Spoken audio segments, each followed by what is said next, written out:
Yo, what up, everybody, guys? Welcome back to Swahili Nation, Swahili to the world. And this is One Africa Movement, One Africa Forum. Everybody, welcome. It's good to see you guys. Let me know where are you watching from right now. Today, we are specifically dedicating this day to our brothers and sisters in Kenya. All right, this is Kenya Day. All right, everybody in Africa should know that this is Kenya Day. And if you're right here and you're alone, and there's someone here who is not here right now, please copy this link and invite them. Tell them today is Kenya Day and we're here to celebrate what our brothers and neighbors from Kenya have achieved. You know what I'm saying? This is what it means to be one. This is what it means to be together. That if something is happening in Kenya, we're all coming together to celebrate Kenya. If something is happening in Tanzania, we're all coming together and celebrate Tanzania. If something is happening in Ethiopia, we're all coming together and celebrate Ethiopia, all right? This is what it means to be Africa. And if you're not here, then you do not understand the meaning of one Africa, all right?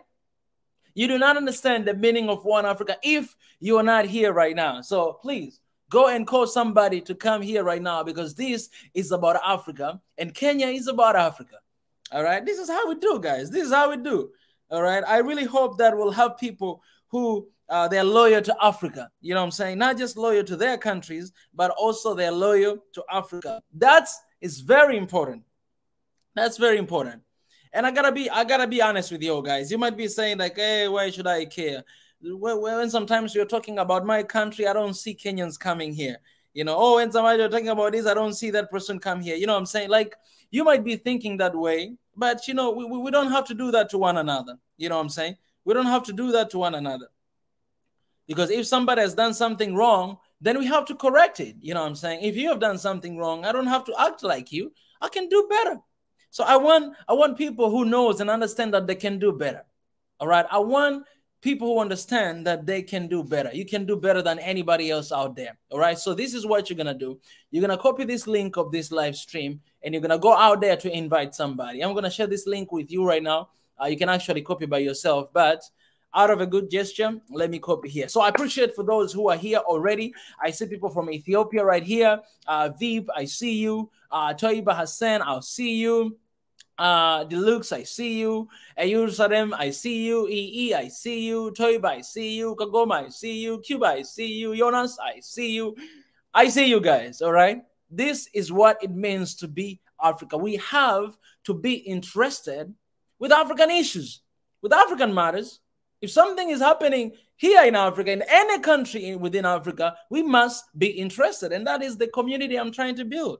That's the community we are trying to build right here. That's all about One Africa Movement. If you don't like that, I'm sorry, but One Africa Movement stands for Africa, bringing all Africans together, celebrate when something good is happening, crying together when something bad is happening, weeping together when something bad is happening. That's all about One Africa. That's all about One Africa. It doesn't matter whether that country cares about this. Doesn't matter whether they care or they don't. But we do care. And that's kind of people I have in One Africa Forum. That's kind of team I have in One Africa Movement. People who cares about what's going on in Africa. Even today here, guys, we're going to have a little bit of short history about Kenya. And you know, guess who is going to tell us about that? He's the Minister of Education in One Africa. Of course, we're going to have some Kenyans come here. I hope they're out there.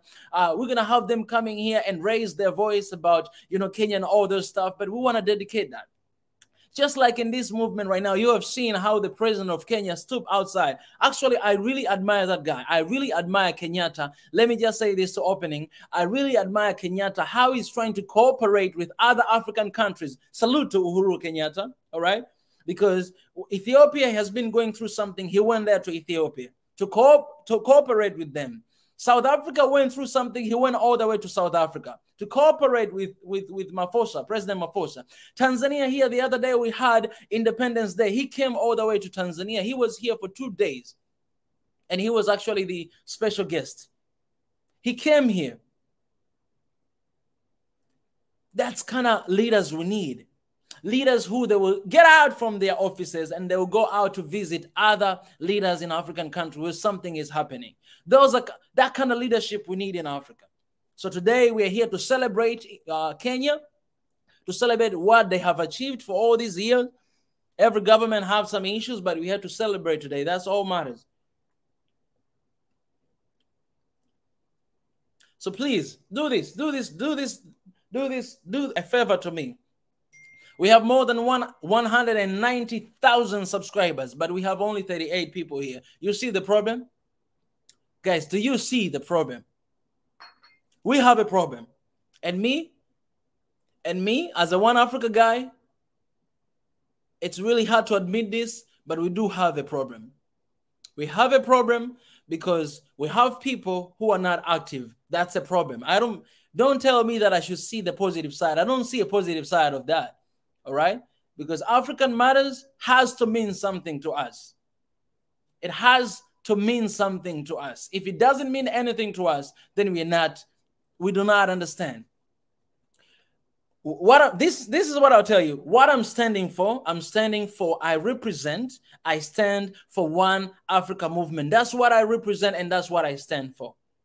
And that's what I'm dealing with. Right now, we have No More Movement. No More Movement. I'm not a part of leadership of No More Movement. I'm not a founder of No More Movement, but it's something that benefits the entire continent of Africa. So I'm standing with them to support. That I support No More Movement because we need to have independent Africa. We need to have Africa that is not exploited by anybody else. And that's why I support it. But I'm not a founder of No More Movement. I'm not even a part of it. But I stand with it just like you guys. Everybody here who is standing for No More Movement, I'm just like you guys. I'm standing for that as well. I support that because I see there's something into it. I know people who started this movement, they started it specifically because of what is going on right now in Ethiopia and Eritrea. They started for that. Myself, I found myself in and I'm like, okay, it cannot just be for Ethiopia and Eritrea. I envy you guys. All right, I envy you guys. So I'm going to jump in and make it about Africa. All right, and that's what I'm trying to do. Right, I'm trying to say that, oh, guys, no more. I know it come from there. I know, but can we make this about Africa? Can we make this about Africa? That's what I'm trying to do with No More Movement. Can we, please? Can we, when you say no more, can you? That's why you see in all the posts I post, I always hashtag One Africa first and then hashtag no more, because my desire is that this no more to be about Africa. And I was very impressed when I saw people marching, at Washington, D.C. the other day, holding the flag of African Union. I was so impressed. I was like, this is the spirit right here. This is the spirit. Stand for entire continent of Africa. So I hope, as we say no more, we make it about Africa, because this is what I stand for. One of our mission is to be voice to the voiceless. So let me say this. If you stand there and you say no more for Africa, there are people who are not saying no more, so you're standing for them. That's basically what you do. So if you stand for that and you stand for Africa, you're standing for the rest of people. You're standing for people who don't have voice. But my mission is to see a united Africa. And when we're talking about united Africa, in every single angle, man, today we are celebrating Kenya here. Happy JAMHURI Day. I want to see Africans coming here. I want to see Africans expressing their gratitude. I want to see Africans say, congratulations, Kenya. I want to see Africans be involved, because you're going to talk about Kenya. You guys, maybe you don't know something about Kenya, but you get to know it today. All right. And I want everybody to be involved, because this is about Africa. If we cannot wake up, if we cannot support our own, when are we going to wake up? When are we going to have a united Africa? We can start by supporting each other. We can start by standing for each other. You can start by celebrating one another. That's where we start. That's where we start. People, they'll be surprised that, okay, we're talking about Kenya, but we don't even have a lot of Kenyans here. We have a lot of different people. That's how it's supposed to be. Because even Kenyans themselves, they will be sitting down then and be like, why these people are very interested in our stuff? That's why you guys subscribe here, because you're like, you're not even Ethiopian, but why you're very interested in our stuff? Because it's One Africa. Because you guys are Africans. I need to be interested. I need to be interested in your issues. I'm sorry for that voice. Sometimes it just comes when I'm very excited. Yes, I see somebody here, Romana Bebe, say, congratulations, Kenya. Yes, that's the spirit. That's the spirit right there. This is the spirit stand for Africa. Yes, say no more. Guys, so invite somebody. We have 45 people here. Copy this link, invite another 45 people. All right, I'm gonna do that as well. I'm gonna copy this and invite to people right now. I'm actually going to the WhatsApp, and I'm going to talk to those people, because why do we have a WhatsApp group if people are not coming here? All right, I'm gonna cancel that WhatsApp group, because I have that ability. I'm gonna cancel and ban it, and if people are not participating, all right, we can just do that. And then why do you have something that is not working? You know what I'm saying? No, you cannot have something that is not working. Let me send a message here. Hey guys, how are you today? One Africa Movement. So we just started a live stream right now celebrating Kenya, and I want to invite all of you guys to come. I'm going to be sharing a link right now. Please come and participate. This is African Matters, and we need to celebrate our own. All right. If we're not going to celebrate Kenya today, nobody's going to celebrate there. So as long as you're an African and you wish the best for Africa, come and join us right now. I'll be waiting for you. All right, that's good. I'm going to share the link here. This is how you do it. Get right there. Yeah. Yeah. I want to raise a generation. I want to raise people who will love Africa. People who will not just love their countries, but will love Africa. When Kenya is celebrating, I want you to be Kenyan. When Uganda is celebrating, I want you to be a Ugandan. When Ethiopia is celebrating, I want you to be Ethiopian. When Tanzania is celebrating, I want you to be Tanzanian. That's what it means to be one Africa. And I hate that we still need a visa to go to some countries in Africa. I hate that. I really do hate that, because we're not one if we need visa to go somewhere. What kind of union are we talking about? Government, do something about it. I don't like that you, Ethiopian, if you want to come to Tanzania, you have to get electronic visa. You need to apply online to get electronic visa. I don't like that. I need to do that too. Why should I do that? I'm going home. Do you see where the problem is? That's the problem right there. It's a big problem. And we're talking about United Africa. We're not going to have a United Africa if you keep doing that. So this is how you have one Africa. It's how you do it. If you guys are suffering, we are suffering together. You can read all these things. I don't know if you guys see these. You see these words that are running down here? There's one place I wrote, if your neighbor is not at peace, you cannot be at peace. If your neighbor is happy, you are going to be happy. If your neighbor is celebrating, we're going to celebrate. So I want everybody here today, all of us to be Kenyans. All of us to be Africans. That's what I want. All of us to be Africans, to celebrate what our brothers and sisters are achieving there. Because we got to understand this, as we are having a lot of issues going on, but also we have some good things are going on. So when we see that, we need to celebrate it. We need to cheer. Cheers to Kenya. I am Kenyan, and I was not part of the celebration. Why you're not part of the celebration?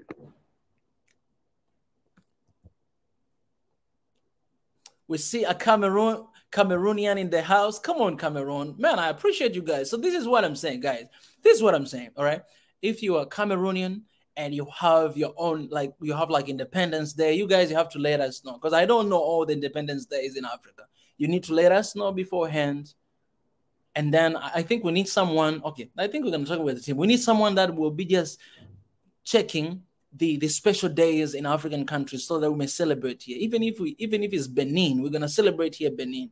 Even if there's nobody, we've never had anybody from Benin, but we will celebrate it. You know what I'm saying? So shout out to Cameroonian here. Shout out to Cameroonian here. Chagali, somebody here say, Chagali will personally host in Kenya. Appreciate, man. Appreciate that. You see, we're creating a family here. We're going to come to Kenya to have One Africa Forum there. We're going to come there one day. So this is how we build and invite more Kenyans to come here, because this is about you. It's about you. I want to see a lot of Kenyans flag right now. All right, let's drop Kenyans flag as a sign of respect and a sign of honoring what Kenya is achieving today. All right, so let's go ahead. Let's drop Kenyan flag right now. Shout out to Kenya. Shout out to Kenya. Come on. Let's do it. Let's do it. Let's do it. Let's do it. I want all of us today to be African Kenyans. All of us today. It has to be about that today. So let's do it. Let's do it. Come on. Come on, somebody. Drop Kenyan flag. Wake up, Africa. Yes, that's what's up. The pride, that's what's up. Come on, drop Kenyan flag here. Let them know that we're here. We're standing for them. All right. Let me add in the title as well. Kenya. Okay. Let me do this hashtag. Maybe you'll go somewhere. Okay. Invite all Kenyans here today. Happy JAMHURI. Drop Kenyan flag, guys. JAMHURI Day. And I'll write here, 1. That's what we stand for, guys. That's what we stand for. I understand. Maybe you hate Kenya or whatever, but you know. Let me tell you this. If you hate Kenya, Kenya doesn't love you and it doesn't love you too. You hate Kenya, Kenya hates you too. We love you, Kenya. Exactly. This is what I'm talking about. Look at how beautiful is this. Come on, somebody. Drop a Kenyan flag, all right? Drop a Kenyan flag. Kenya, we love you, Kenya. Happy celebration, your sister Ethiopia. Shout out that. You're proud Ethiopian. You just had to write that, all right? Okay, let's drop Kenyan flag, all right? Let's drop Kenyan flag. Let's drop Kenyan flag. Let's tell them how much we care for them. Let's tell them how much we love them. Let's tell them how much we want them to be part of us. Let's tell them that we're here, we're standing with them. No one hates Kenya. I'm Eritrean. Drop Kenyan flag then. Somebody has said, this is good. This is good. Come on, let's go. Let's do it. Okay. So I'm going to share the... All right, guys. I remember that as you continue to drop the comments, the Kenyan flag, I'll just go ahead and pray to open. God, I thank you for today. Thank you for beautiful Sunday and the time you've given us as we coming here to celebrate Kenya. God, I pray that you will encourage our brothers and sisters, and it will be a day that we're gonna march towards a united Africa. Help us, God. In Jesus' name I pray. Amen. All right, keep dropping, guys. Keep dropping. I'm gonna drop the link here to my brother as well to be ready to come in. Yeah. Yes, 73 people coming. All right, guys, drop Kenyan flag here. Drop Kenyan flag. Let's tell them how much we care for them. Let's tell how much we love them. Okay. Appreciate, brother. Rasmo, I appreciate. That means a lot. Yes. Come on, somebody. Come on, BA. It's not a time for that, all right? BA say Independence Day is mind game. African leader playing Africa. We cannot be independent unless we start educating Africans. And man, we have those topics we talk all the time. Today is not a time for that, all right? Today is the time to celebrate Kenya, all right? Can you just celebrate for one, like just for once? Just for once. We talk about negativity all the time, BA. We always talk about our leaders, we always talk about that. Can't we just celebrate for once? That is going to mean something to Kenyan, to people of Kenya. Okay, people from outside, they tell us the same thing, that you guys are not free. Why are you celebrating? And even us, we should tell ourselves the same thing. Come on, BA, we can do better than that. When there's something to celebrate, let's celebrate it. We're going to always have issues. We're going to always have problems. But when there's a time to cry, there's a time to laugh. There's a time to celebrate. There's a time for everything. Today is the time to celebrate that. Whether you see it or not, but there is a reason for us to celebrate. It's JAMHURI Day today. Do you know the meaning of JAMHURI? JAMHURI is like republic. Yes. We don't say that we don't have issues. We have issues, but we're going to have time to talk about that, BA. Sometimes you just need to chill and to celebrate. I always talk to, who is this person? Who is this? I forgot, but I think he or she is going to come here later on, and I'll remind you guys. Yes. Appreciate. Welcome you in Kenya, Chavala. I am Cartero. I appreciate, man. We're gonna go together, right? One Africa, we're gonna go together. So when we go to Kenya for One Africa movement, we'll go there. When we come to Tanzania for One Africa movement, you guys will come here too. You know what I'm saying? That's what we're gonna do. That's what we're gonna do. That's what we're gonna do. We're gonna go everywhere. And this, guys, look at this. So the plan is this. Let me tell you this, guys. You know, Africa, one thing that we are lacking, we don't have media, right? So in this homecoming, You know that I'm going to Ethiopia. One thing that we are planning to, the one thing that we're doing, we want to go there, all YouTubers, call all African YouTubers to go to Ethiopia to make news about things that are happening there. Yes, that's one of the plan. I was talking to somebody, that's what was of the plan. Why? Because we want Africa to talk about Africa. You would tell me that, oh, YouTube, you don't even own. So what are we owning right now? That's the only thing you can use. We're going to use it. What do you want us to use? You know, some people, they just see negativity of things, right? Yes, I understand that we don't own YouTube, we don't have Facebook, we don't own Twitter. I understand that, but what else are we going to use at this moment? Do you have a solution? Yeah, we don't have anything we can use at this moment. We're using all their own media to talk about our stuff. We're going to use them because they want to make money. Mind you, we're here online right now. They're making money out of me. And they make a lot of money than the money that I'll ever make in my life. So we're going to use it as long as we have. But at the same time, we can work on our own stuff, planning to have something else. We can learn from Donald Trump, all right? I know it's not a good role model, but he saw Twitter, they're burning his posts. You know what? He's coming with his own social media now. But because he has money and he has ability to do that, I want to come with my own social media called One Africa. I want to do that. All right. We're celebrating Kenya here. Appreciate, guys. Appreciate. BA is saying we need mentally independent, non-physical. That means education system in Africa and ban European education. Man, BA, what I'm saying is this. We are going to talk about that. We talk about that all the time. All right. I understand what you're saying. That's what we stand for. That's what we talk about. But today is the day to celebrate. That's the day. I know you have a point. I know you want to make a point. I know that. But we have been talking about that all the time, and we're going to come and we're going to talk about that. You have a point. I know. But just for a day, let's celebrate Kenya. Let's celebrate them. Let's celebrate. Let's look the good side of it. Let's celebrate. We have reason to celebrate, guys. Africa, we're not just poor like the people they say. We're not just dark continent as people see us. No, we have a reason to celebrate. That's what I'm saying.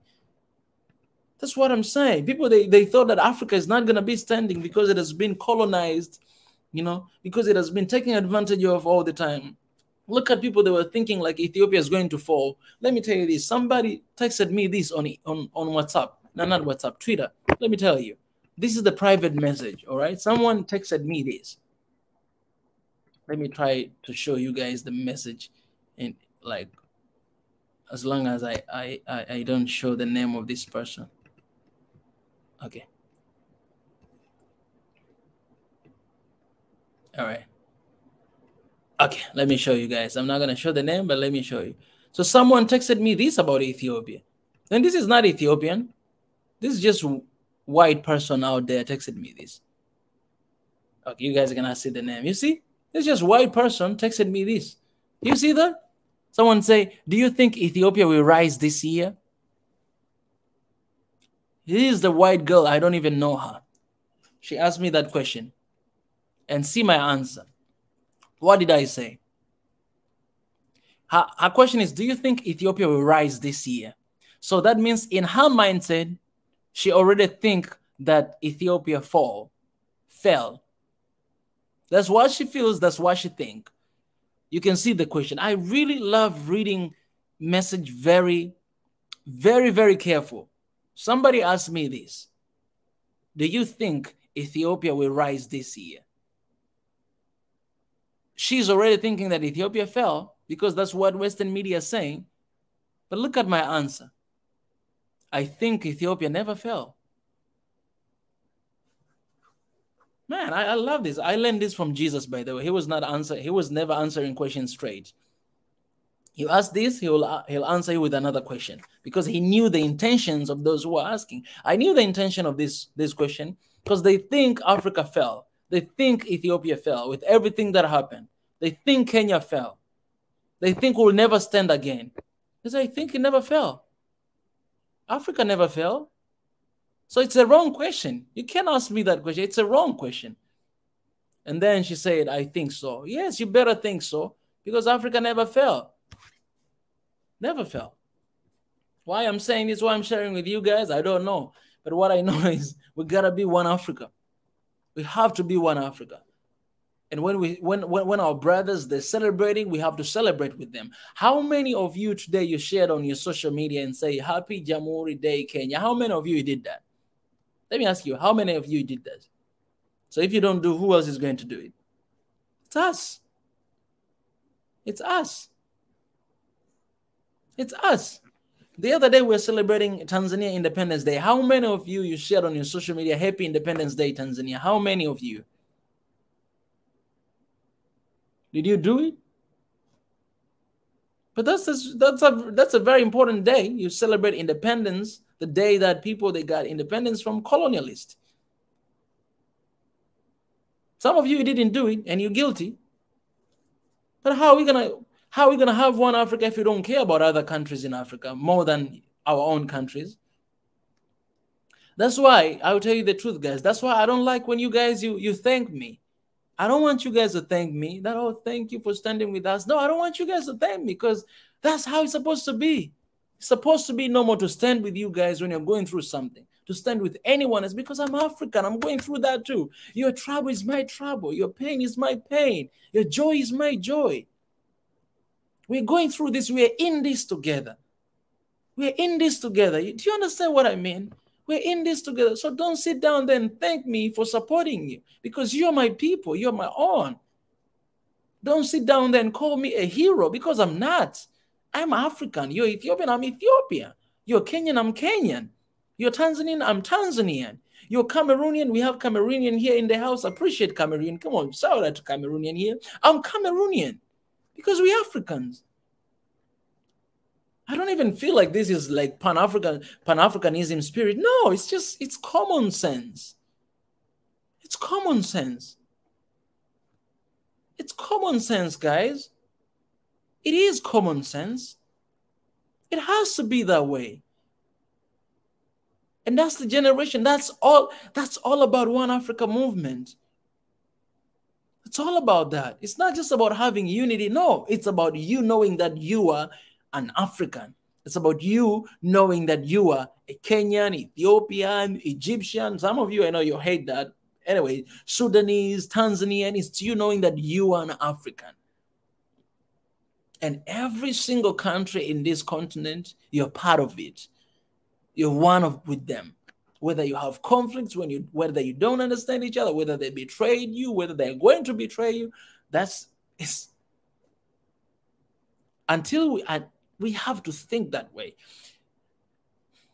When we think that way, then I'm telling you, unity is no longer going to be a topic, because it's already there. Cheers to that. Keep going, bro. We love you. Chavala, happy JAMHURI Day. I appreciate y'all who are giving, shout out to Kenya. I appreciate you. Keep doing that. Keep doing that, and share this link with someone. Share this link with someone. Vince, I am again. I'm gonna read your because I really need to. I really don't like this kind of mindset. All right, Vince, I am says, I hope you'll all wake up and see the truth right in front of our eyes. Independence Day is all an illusion. The Wanabe white supremacy orchestrated plan to deceive us. They never left. Vince, I am. Let me tell you this. It's illusion for you, and that's your opinion. But let me tell you what's all about Independence Day. Independence Day is the day that we celebrate, we remember when we took our country from colonialists. There are people who suffered. There are people who bled. People who fought for African countries to gain their independence. You cannot ignore that. You can't ignore that, because you were not there. Do we still have issues? Yes, we do have. But you cannot disregard what they fought for. It's like me today disregard what Haile Selassie and Theodos fought for Ethiopia. It's like me disregarding that. Ethiopia was never colonized. But why? Because they fought, they bled so much blood for that country. Other countries were colonized, but it didn't mean that they didn't fight for it. They fought for it. They bled it. People died.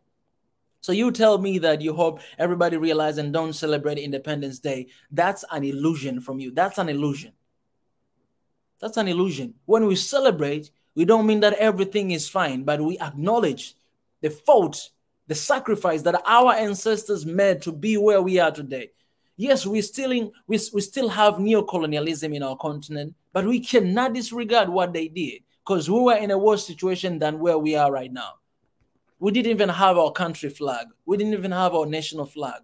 We didn't even have the national language. We had people who they were controlling this country here and killing our people here. But now at least we have a president. We have our flags. We have our national anthem. Those are things to appreciate. Africa, we should learn how to appreciate. Yes, we have issues, but we have to appreciate because nobody else appreciates Africa.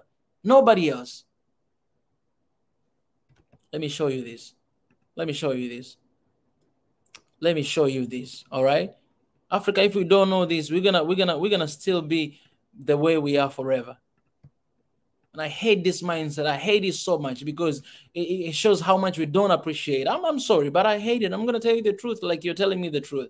We're telling truth to each other. Okay, I'm gonna tell you the truth. I hate this mindset. Let me show you what I shared here the other day. Some of you shared this, but it's not here. Okay, this one. Yes, I shared this the other day. Things you will never learn in school about Africa. You can go on my Insta story and take this picture. You can see even on my tweet, I shared it there. These are things that we never learn at school, in school. We never learn these things. They never tell us about Africa. You know why? Because they manipulated it. Even the African map. The African map, guys, let me show you here because I show even the African map, it was manipulated. Do you understand that? Let me talk to this person here. Maybe I can help. I can help you understand somehow. Let me show you this. Let me show you this. Even the African map was manipulated. Let me share with you this. These are facts about Africa that we never learn at school. Do you know that the area of Africa is bigger than all of Europe, China, and United States of America together? Do you know that? Do you know that? But look at the world map, how it shows. It shows Africa is this small and Europe is this big. No. The area of Africa is bigger than Europe, China, and United States together combined. Do you understand that? All these facts, you can go and see this. This is on my Twitter. You can go and reshare this one, and there's more facts here. This is Africa, guys. So don't sit down there and say that we don't have reason to celebrate Africa. No, we have a reason to celebrate. There are people they bled, man. People they died. Do you remember Patrice Lumumba? Can you die like that today? Let me call your name because you commented here public. I'm gonna mention you public. Who is this person? By the way, guys, I'm not mad at you, so don't get me wrong. Vince I am. Patrice Lumumba. Do you know why he died? Do you know his story? Do you remember Mandela, Nelson Mandela, in prison for 27 years to fight for independence? They still have problem, but you think we don't have a reason to celebrate independence for the sacrifice he gave and other people who were behind him that we don't even know them? Do you know how many people died in that movement? Do you know how many people died here in Tanzania, in other countries, in Kenya, when they were fighting for independence? And then you say you don't see the reason to celebrate? Man, come on, man. We are better than this. Come on. We can't just sit down there and just talk about things. No, we have to think. Think about this, Vince. Now think about this, Vince. Think about it. Let's think for a moment. You don't have a reason to celebrate that. You don't have a reason to appreciate that. We have a reason to celebrate Independence Day. We do have. We cannot just be people that disregard what our people made sacrifice in the past. Now we have to acknowledge that. And then the new battle right now, we are fighting it. It's on us to fight neocolonialism. They did their part. This, we mess it up, and it's on us to fight for that. Sadek is saying this. This is very important thing to note, all right? This is very important thing to note. Sadek is saying, unless we respect what was done for us by our forefathers in the past, how could we respect it by our children? Thank you. Thank you. And this is what we do. Don't make us think like we're not doing anything. Like Africa, we didn't do any improvement. No, come on, man. You cannot compare today's Africa and the Africa during colonialism. You cannot compare that. Come on, man. You got to be joking. Come on, man. Even right now we talk about this thing. Back then we didn't talk about it. Back then only our leaders, they were fighting for independence. Some of us were just, you know, we didn't even have this stuff. But today we are doing that because of what they did in the past. You don't have a reason to celebrate that. I'm not celebrating Independence Day because of white supremacy. No, I'm not. What did they do to us? Like, I hope I convinced you to celebrate the Independence Day. We have a reason. You have a reason to celebrate.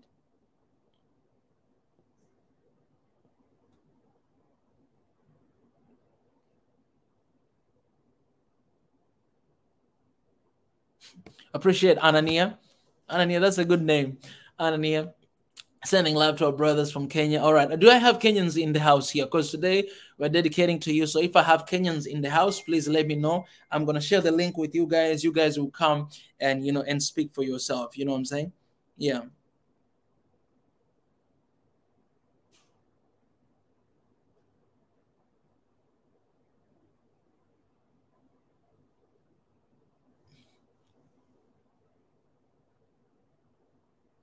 The next independence 24, Libya. All right. That's a good one. That's a good one. Please keep reminding. Guys, do we have Kenyans in the house? If you have Kenyan in the house, I'm going to allow you guys to come to talk about your country.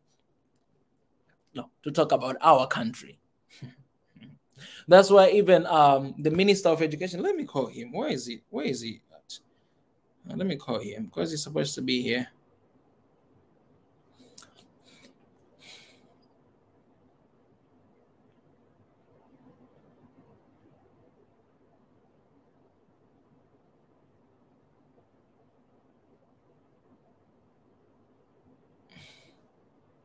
I don't know, people, I don't know why you're saying that.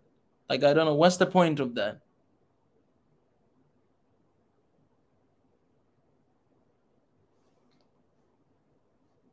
Yes.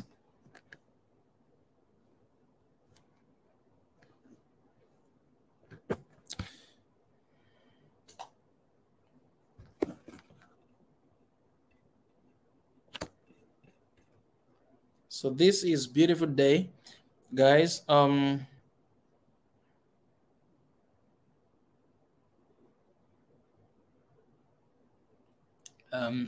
trying to reach out to some other people here that I know. All right.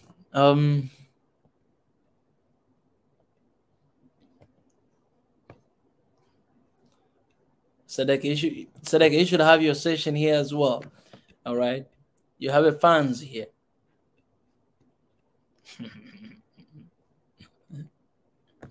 I'll tell you this, guys, again, that what we are trying to build here, and I'll say this whenever people come, are people who are in love with Africa, people who are concerned about things that are going on in Africa, no, regardless of which country. Like when something is happening in Africa, don't ask which country is it happening. No, like it's happening in Africa. Okay, I'm part of it. It's happening in Africa. I'm part of it. That's the movement it's all about, to create a generation that will love Africa, that will be there for Africa no matter what. Anytime, anywhere, yes. Anything, anytime, anywhere, yes for Africa. Call me in. Anytime, anything, anywhere, yes for Africa. We are trying to create that generation that will give Africa everything they got. Will love Africa with everything they have, because God has blessed us with this place. And you can look at all the blessings we have in Africa. It's just an evidence that this place is more than beautiful. This place, it's a divine, it's God-given place.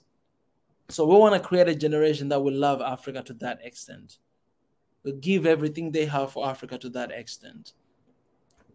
And I'm telling you, I don't care whether I have two people, I have one person, I'll move forward. Whether I am alone, I will move forward with Africa. I'll carry Africa on my shoulder because I'm African. You don't need thousands of people to be behind you. No, I just need one person. Oh, my goodness, I just need myself because that's how I started. Just need myself. I need myself and just walk away, yeah, and just do that. So if we having those people who will love Africa to that extent, then we work together. We'll go ahead. BA, let me say this again. Okay, BA, consider this as a little warning, all right? A little warning. Please, please, please, let's talk about Kenya. All right? Let's talk about Kenya. Let's do that. Let's make it about that. Let's make it about that. Kenya is Africa. Kenya is important too. And today, they have a JAMHURI Day. So let's talk about that. Let's talk about that. Yes, I know you love your country, but love your continent too. Because you only have your country if you have your continent.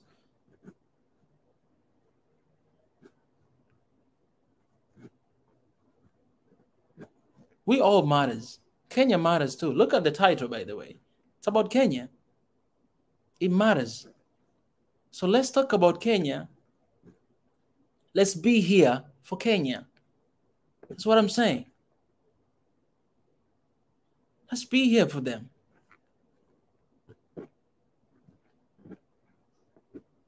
Do you think you can do that? Do you think you can do that? Is it too difficult to do that?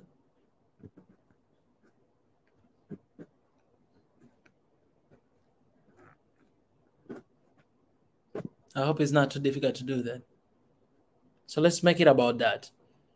Because the next thing I see here, I'm sorry, I'm just going to take you out. And I know you might hate me. Some of you might hate me. Go ahead and do it. But I love Africa, man. I love every single country in Africa. And I'm standing for Africa. And we're going to stand here together for Africa. And I want you to stand for Africa too. I want you to do that. I want you to be interested for that. I want you. If you had anything that you wanted to say, thank you, Kenya, for what they've done to you, today is the time to do that. If you have anything, you have any gratitude to show for what Kenya has done to your country, any country I'm talking there, this is the time to do so. This is the time. Do that. Tell them. Comment there. Thank you, Kenya, for doing this and this and this. Comment them. Do that here. Do it. This is how you have a united Africa, guys. By acknowledging one another, by appreciating one another. If there's anything that Kenya did and impacted your country, your family, your people, if you have a friend, Kenyan friend, whatever you do, this is the time to tell them. Reach out to them. Tell them thank you. Tell them thank you. Thank you for this, thank you for that, thank you for that. Do that. Is that difficult to do? Then if it's difficult for you, at least stay quiet. Don't even comment if it's difficult for you.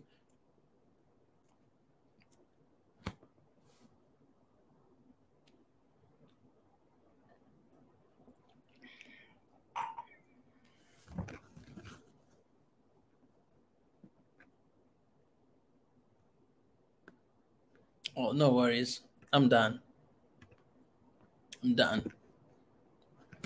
All right. I'm done. I'm done.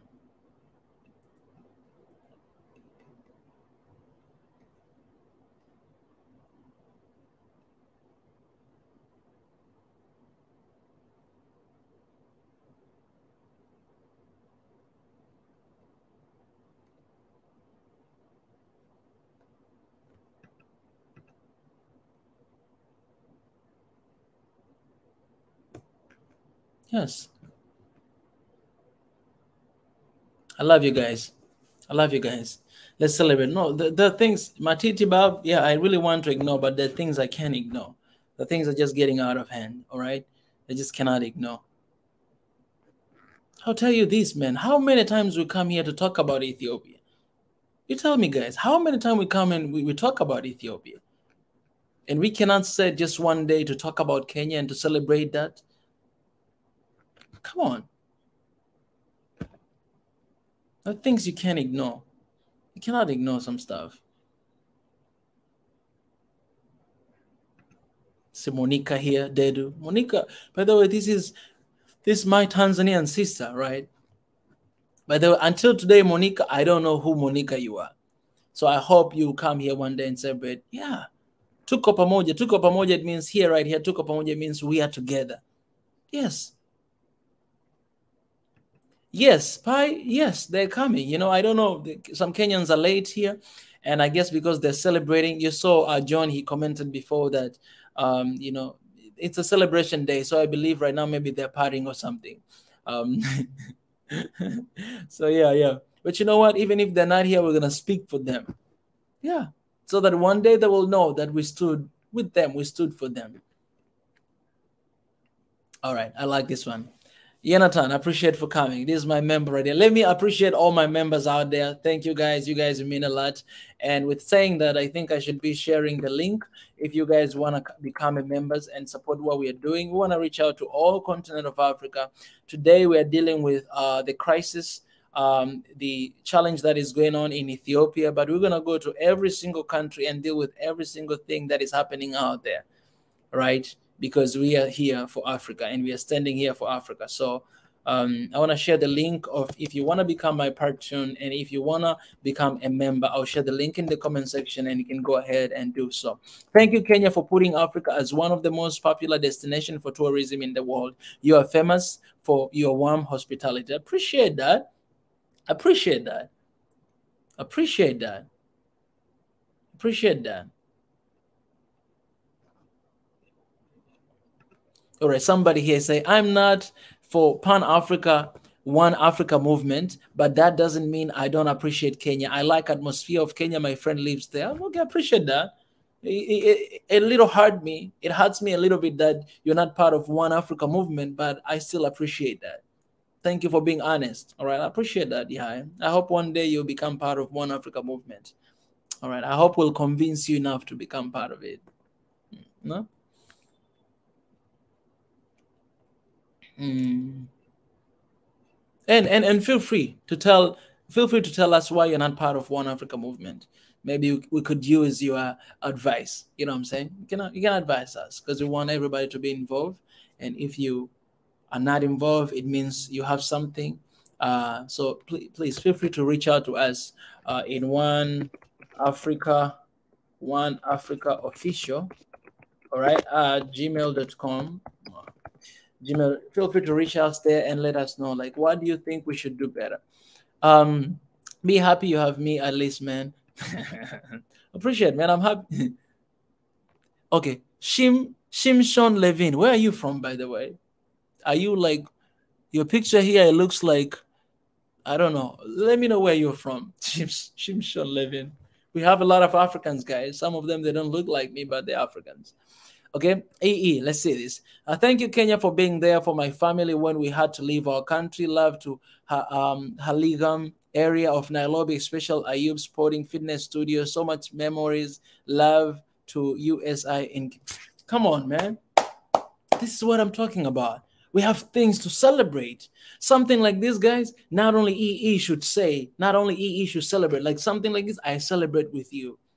Because you are able to find a home in Kenya, in another country, because this is the continent. That's how it's supposed to be. Like you guys, if you're having some trouble, you should be able to find a home here in Dar es Salaam, Tanzania, because this is Africa. This is your place. So I celebrate that. I say thank you together for Kenya for that. Appreciate EE. That means a lot. That means a lot. Celebrate Kenyan. Okay.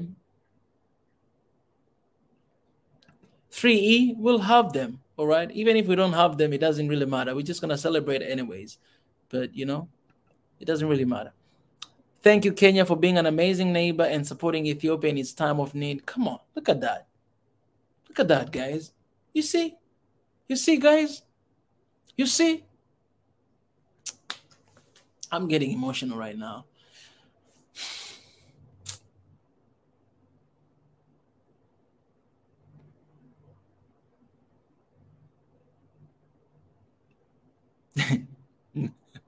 Somebody's giving me some good advice, definitely.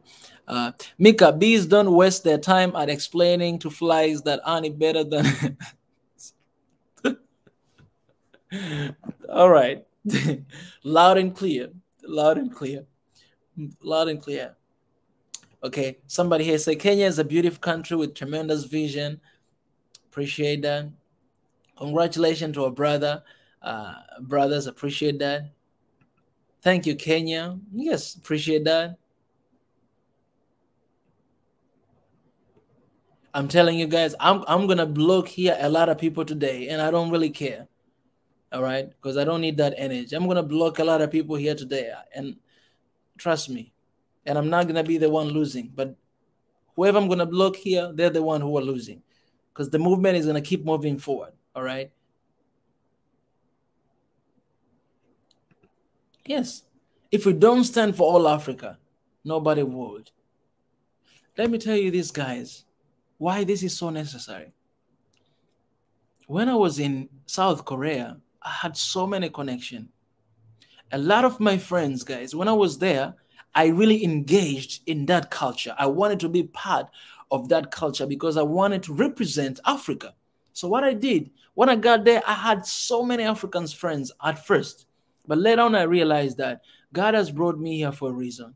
If I'm going to always be with African in Korea, I'm not going to make any impact because I'll always be talking about Africa with Africans, what impact I'm making. So I knew that. So what I did, I changed later on. And some people, they didn't like, and hear me out. They didn't like because I withdraw myself a little bit from that community that I was there all the time. And I started to engage with different community, not from Africa, with only one goal, to tell them all about Africa. That's when I got TV shows in South Korea. I appeared in so many shows, and I was there to talk about Africa. I had classes, I had encounter people. They got to know Africa because of that. I started this episode to interview the YouTubers in South Korea. I did YouTubers here. I did interview with YouTubers when I was there. You guys, you can see in One Africa podcast.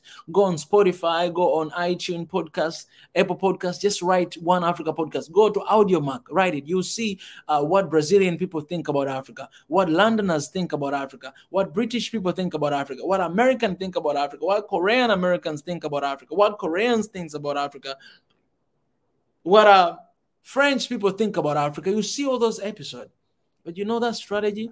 I was how can I say? I was judged a lot when I withdraw myself from the African community. And I started to be involved in different international communities there. Why? For only one reason. Because I saw how they saw Africa. I saw how they treated Africa, and I wanted to change that. How are we going to change if we're not part of that?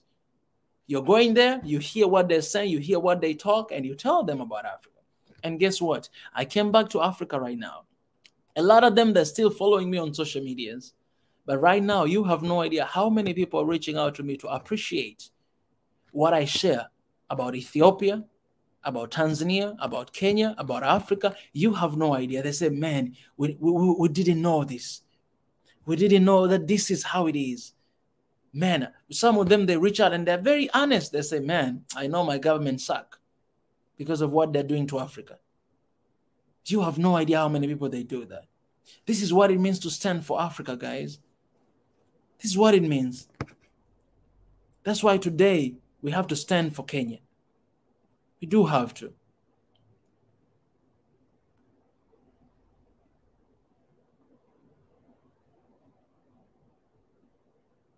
Yeah, no, you didn't hurt me. No, like, honest, I said you hurt me a little bit because you're not part of One Africa movement. I hope one day, you'll become one of us. I want to appreciate for Elias Sayome for the donation. I appreciate. Thank you so much. That's a very super.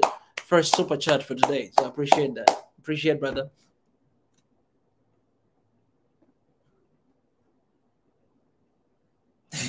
All right. I don't know if I can show this. So today we are celebrating Independence Day, and someone comes here, Kasahun Shimels, says, Kenya people controlled by Western countries. Kenya must be free. You must be free too, because your thoughts are colonized too. You must be free.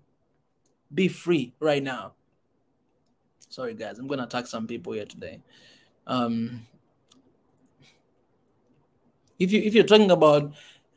Anyways, all right. You guys, you advised me to move on. All right. Let me try to move on.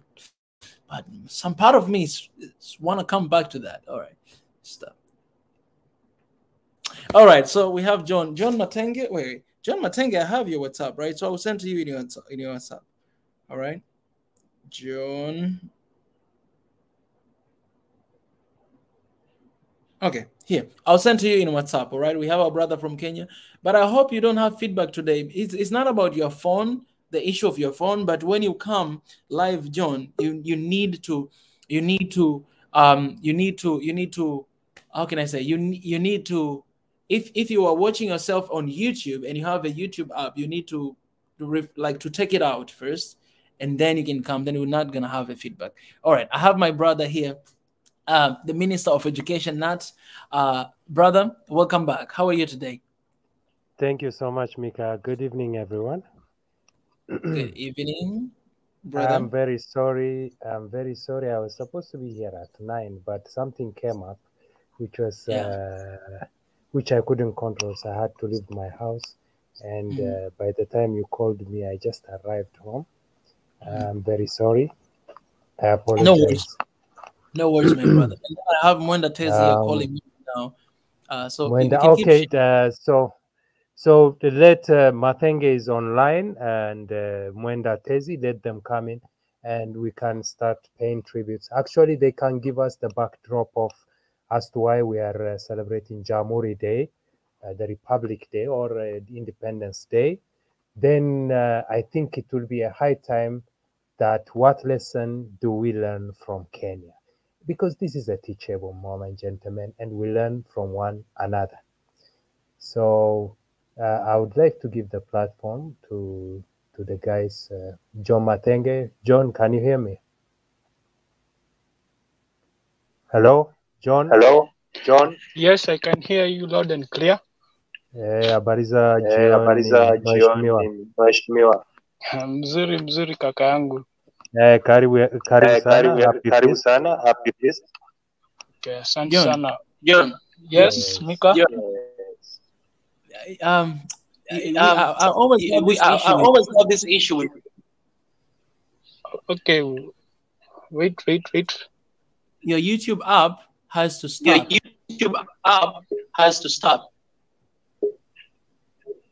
Okay. Okay. Sasa naona pia Mwenda Tezi. Mwenda Tezi, welcome, brother. Hello, Mwenda Tezi. Welcome. Hello, Mwenda Tezi. Hello. Brother, today is your day. Can you hear me? Today is your day, brother. Yeah. I'm here to have a very interesting conversation. Happy Independence Day, my brother. Hello, my brother Nat. How are you, Baba? Am I clear? Yeah, you're very clear. We hear you. We're very clear. Yes, we hear we you. Can hear. Because today, Nati, you can go ahead and ask the same thing that you asked. I think, John, I think he will be back. Yes, we have a Minister of Education today who will be leading us. So since we have the mwenyeji here, Mwenda Tezi, mwenyeji is the man of the land. Mwenda, karibu sana. I want you to give us a background of JAMHURI Day. What are we celebrating? It's independence. What is the meaning of JAMHURI Day, and what kind of implication does it have celebrating this feast on the rest of Africa. So can you just give us a brief background of the independence so that people who do not know about the independence of Kenya would have an information? Asante.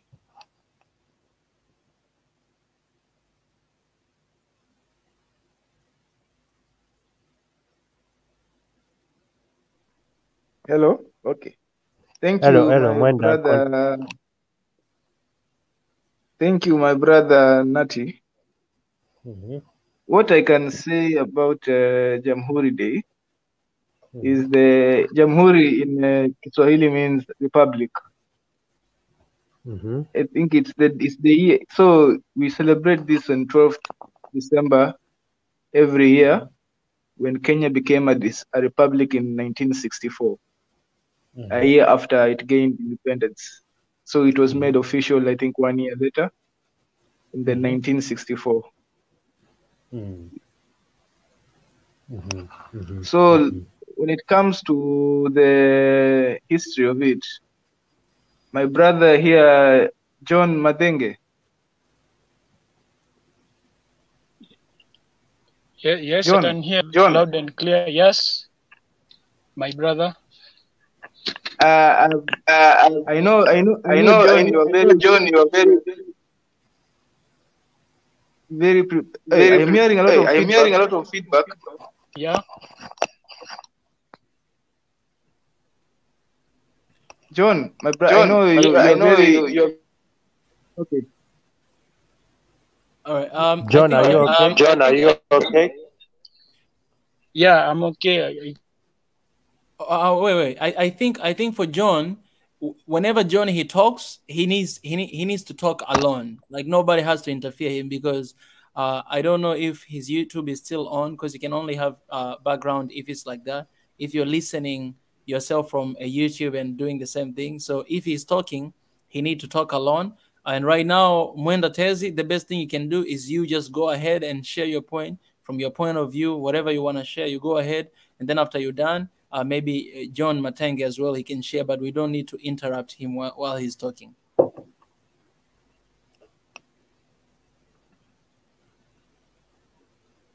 Yeah, Mwenda Tezi, you can go ahead.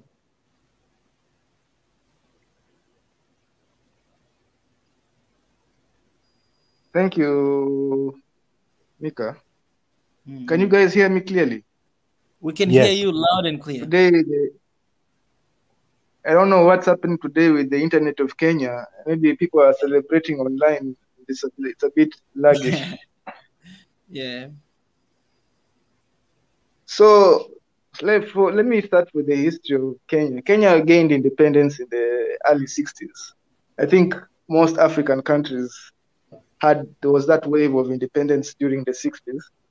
So during 1963, that's when it's official. I don't know if it's unofficial. I think it's when unofficially we became independent. And in 1964, 1 year later, it became official when the president Kenyatta was given the reins of power. And actually, I don't know if you guys want to go deep into the history or do we just stick to the speech of today? Because I know my brother John Madenge, he was very enthusiastic about the speech of today. So I wanted to give him the chance to speak about it.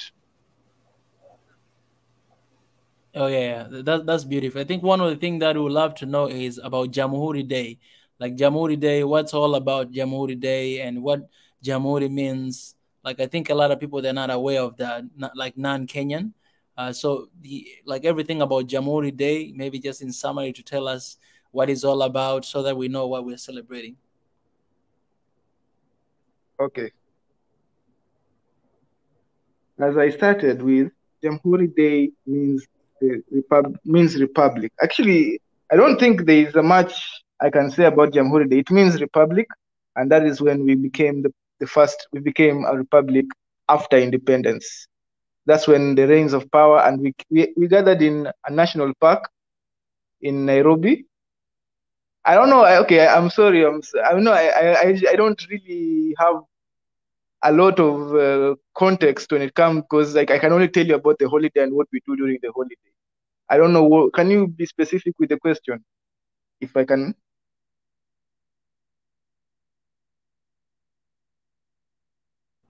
I mean, no. I don't know how specific I can be, but I just want to know the JAMHURI Day in general, like what it means and what's all about. Is it the same as Independence Day for you guys, or is it like something else? Like anything that you would like people to like to know, like apart from me asking question or us, just about this particular day, what would you want Africa to know about it? So you have to assume like I'm a little kid and I don't know anything, right?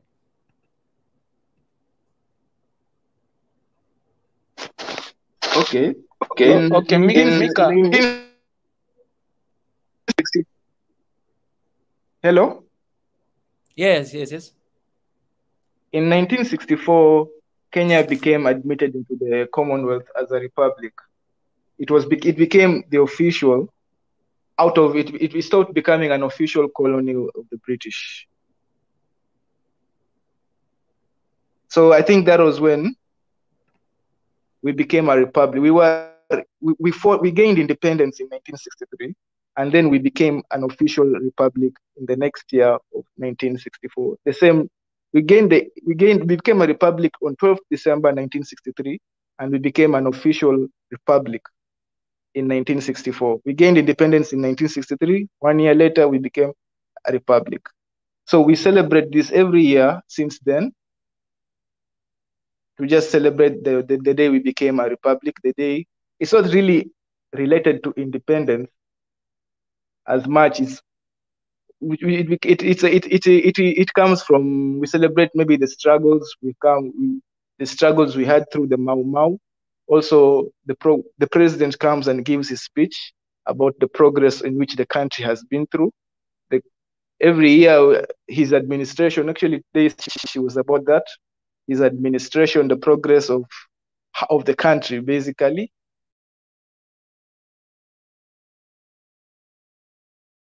He's talked about the taxes, how we're going to go on to the next year, the plans of the country. Maybe if there is an issue during the year of the country, he usually addresses it also during the JAMHURI Day. It's also one of the last holidays before Christmas. So there's always a talk about the holidays. There's always a talk about. It's usually just celebrations. Kenya, as Kenyans, when you come to Kenya and when you live in Kenya, you'll find that Kenyans, we love to celebrate. So most of these holidays, like this JAMHURI Day, it's really focused on the celebration part and the speech. And everybody is usually awaiting the speech of the president, because that's one of the most important parts of this holiday. So if maybe somebody has a specific means, I think I've already told you what it means. Any specific question?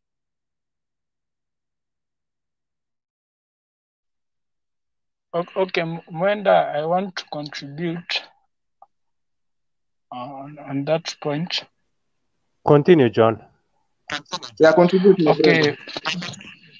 Okay, first of all, I want to say thank you to the Almighty God for making us to celebrate 58 years of independence and 57 years of becoming a republic. And I want to say thank you to all the African members or countries that have sent their congratulatory messages wishing us a great JAMHURI Day, and from the bottom of my heart and all Kenyans, I say thank you. Okay, for JAMHURI Day, like my brother Mwenda said, it means republic. In 1963, Jomo Kenyatta was our first prime minister, and the following year, 1964, the Queen of England was like our president. So she had to surrender power to Mzee Jomo Kenyatta to become our first president. Today, the celebrations were held at the historic Uhuru Gardens. This is whereby the Union Jack or the British flag was lowered and our Kenyan flag was hoisted, and Kenyans were very happy that finally we have achieved independence just like every other African country. Also today there was the Kenya Defense Forces whereby they showcase their parade or their style. Also the our President Uhuru Kenyatta presented the two regiment colors, that was the presidential flag and the flag of the 19th Battalion of the Kenya Army, or they are known as the Ash Warriors. So it was like giving their flag to them in order to go to Garissa. There's a military base that is going to be launched at Garissa. So that's what happened today. Paratroopers from the Kenya Army. It was just like the celebration part of it, how we have come from as a country, as a people. And also the Uhuru Gardens will be officially launched next year on April. So I can urge every member here you're all invited next year. Come and see our museum. It's actually going to be a museum whereby you can learn the history, the culture, the political developments in Kenya, economic, social. It's actually a magnificent place.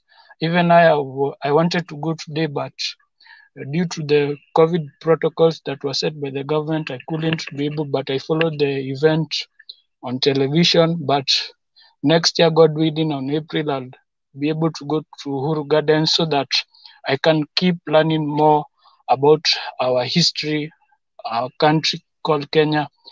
And today I feel very happy because 58 years as a country we have come very far, because it's not been an easy road. We have never had any conflict or any war apart that one that happened in 2007, 2008. And thank God that our neighbors, Tanzania helped us in resolving the conflict, and just like yesterday, I was sending my special shout outs to the former president of Tanzania, Jakaya Kikwete, and the late Benjamin Mkapa, who made sure that Kenya was peaceful again, and we thank them, and we owe gratitude to Tanzanians. Also, for today's speech, the president he didn't read his long speech like every other function. He was brief. He said that his administration has done this. He lauded the Kenya Defense Forces for protecting our borders, be it on the border, be it on the sea, be it on the air. And he urged us Kenyans to continue loving our country. Even as you all know that next year our country will be holding elections in 7 months' time. I've stated here and time again that we need you guys to pray for our country as we go through that election period, because it's going to determine who will become our 5th president. And we pray for peace, we pray for love, we pray for unity. We don't want another election cycle of war, conflict, and then people losing their lives. So today was very significant for us Kenyans. We thank God because He's our creator. He has blessed our nation. Actually, when I was reading through the comments, I've seen people say that they've lauded our country for being the best country in Africa. I've seen our Ethiopian brothers and sisters saying that Kenya has been like their second home. throughout the conflicts that they faced, and we feel very appreciated. And you're always welcome to come to Kenya. You can come to Nairobi National Park. You can go to Mombasa. And actually, Mika, the good news today is that Kisite Mpunguti National Park, that is the ocean park, has been declared that it is one of the best blue park in the world.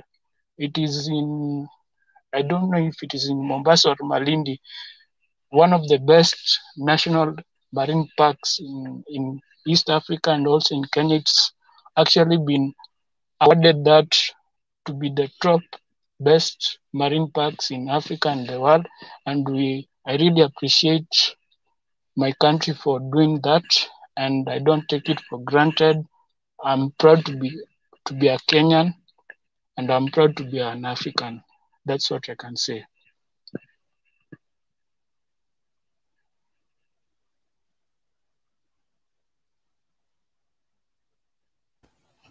Thank you, John. Thank you, John. Thank you.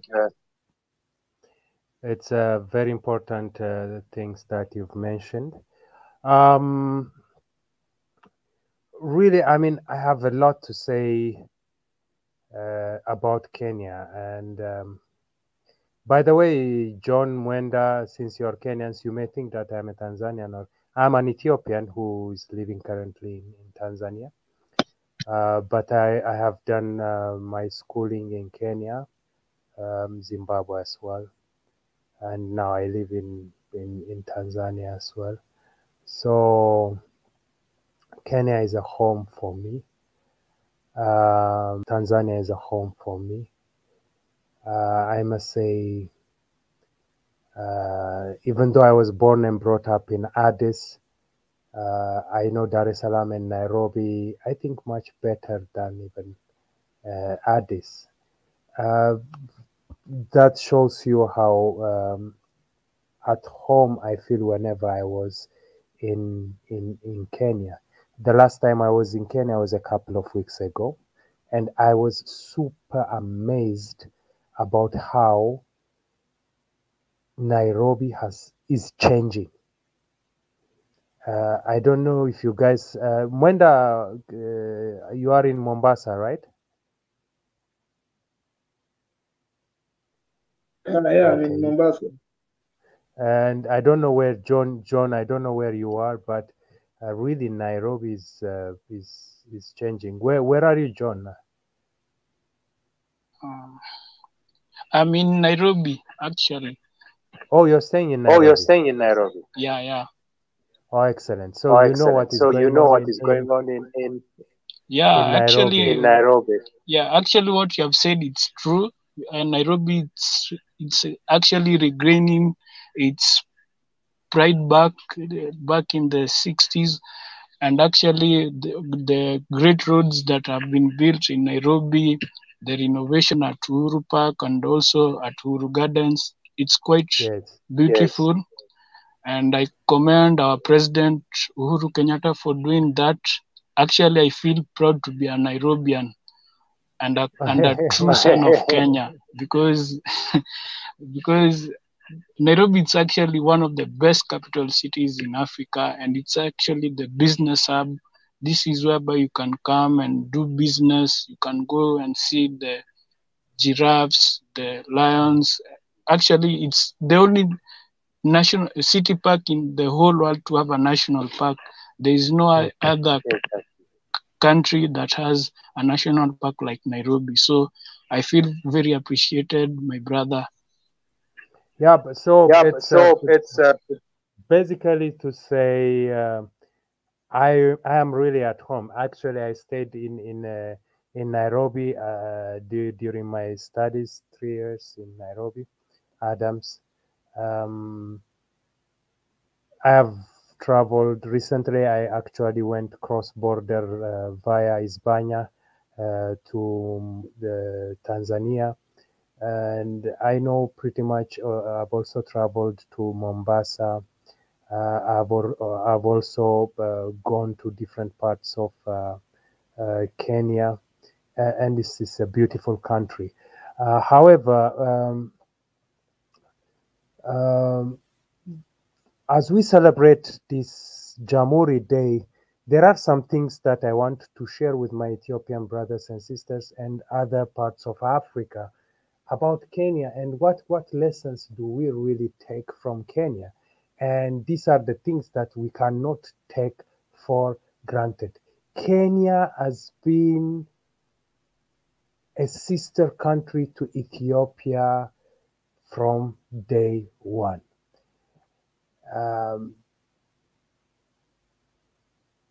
First of all, one of the things that when we think of Ethiopia not getting colonized or not being colonized is that we assume that the rest of Africa didn't really fight back for their freedom, but they did. And that's why the Kenyans celebrate Mashujaa Day, the Heroes Day, where the Mau Mau revolution in the 1950s really had, I'm telling you, really had thousands of Kenyans massacred, imprisoned, and somehow put in seclusion, just like the way the apartheid did with the South Africans when they created that seclusion in Soweto. Soweto was meant to be a secluded area for the Africans.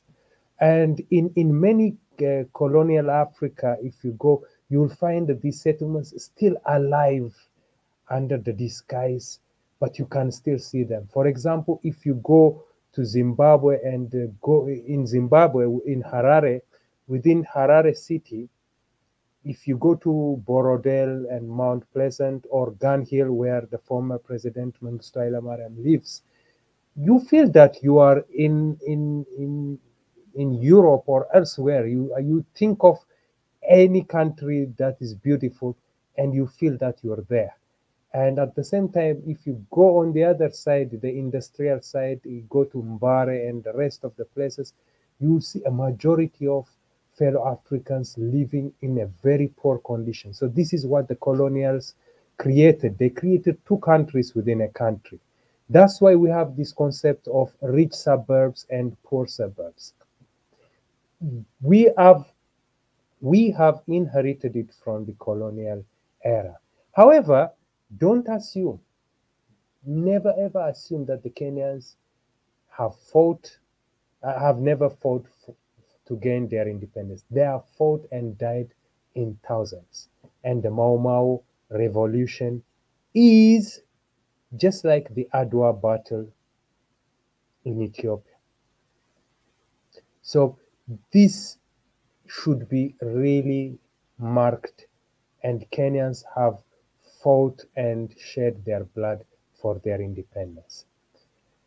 And immediately when the first president, Mzee Jomo Kenyatta, came into power, he really was one of the advocates of Pan-Africanism, hand in hand with Haile Selassie and hand in hand with Julius Kambarage Nyerere.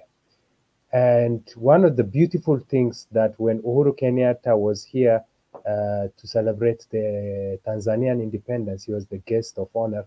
And the following day, they had a press conference. And one of the things Mheshimiwa President Samia Suluhu said about Uhuru struck me really, was really of importance. She said that when we gained independence, your father and mother drove 3 days to come and celebrate Uhuru Day in Dar es Salaam with us.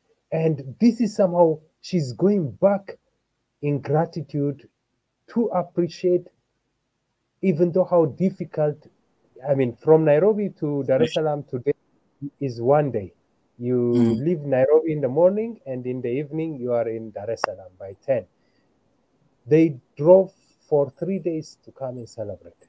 The same thing, though the Ethiopian Airways started working in 1930, Mzee Jomo Kenyatta was a good friend to Haile Selassie, and some of the privileges that Ethiopians and Kenyans enjoy by crossing border into Kenya and Ethiopia without a visa now was cemented by these two great leaders.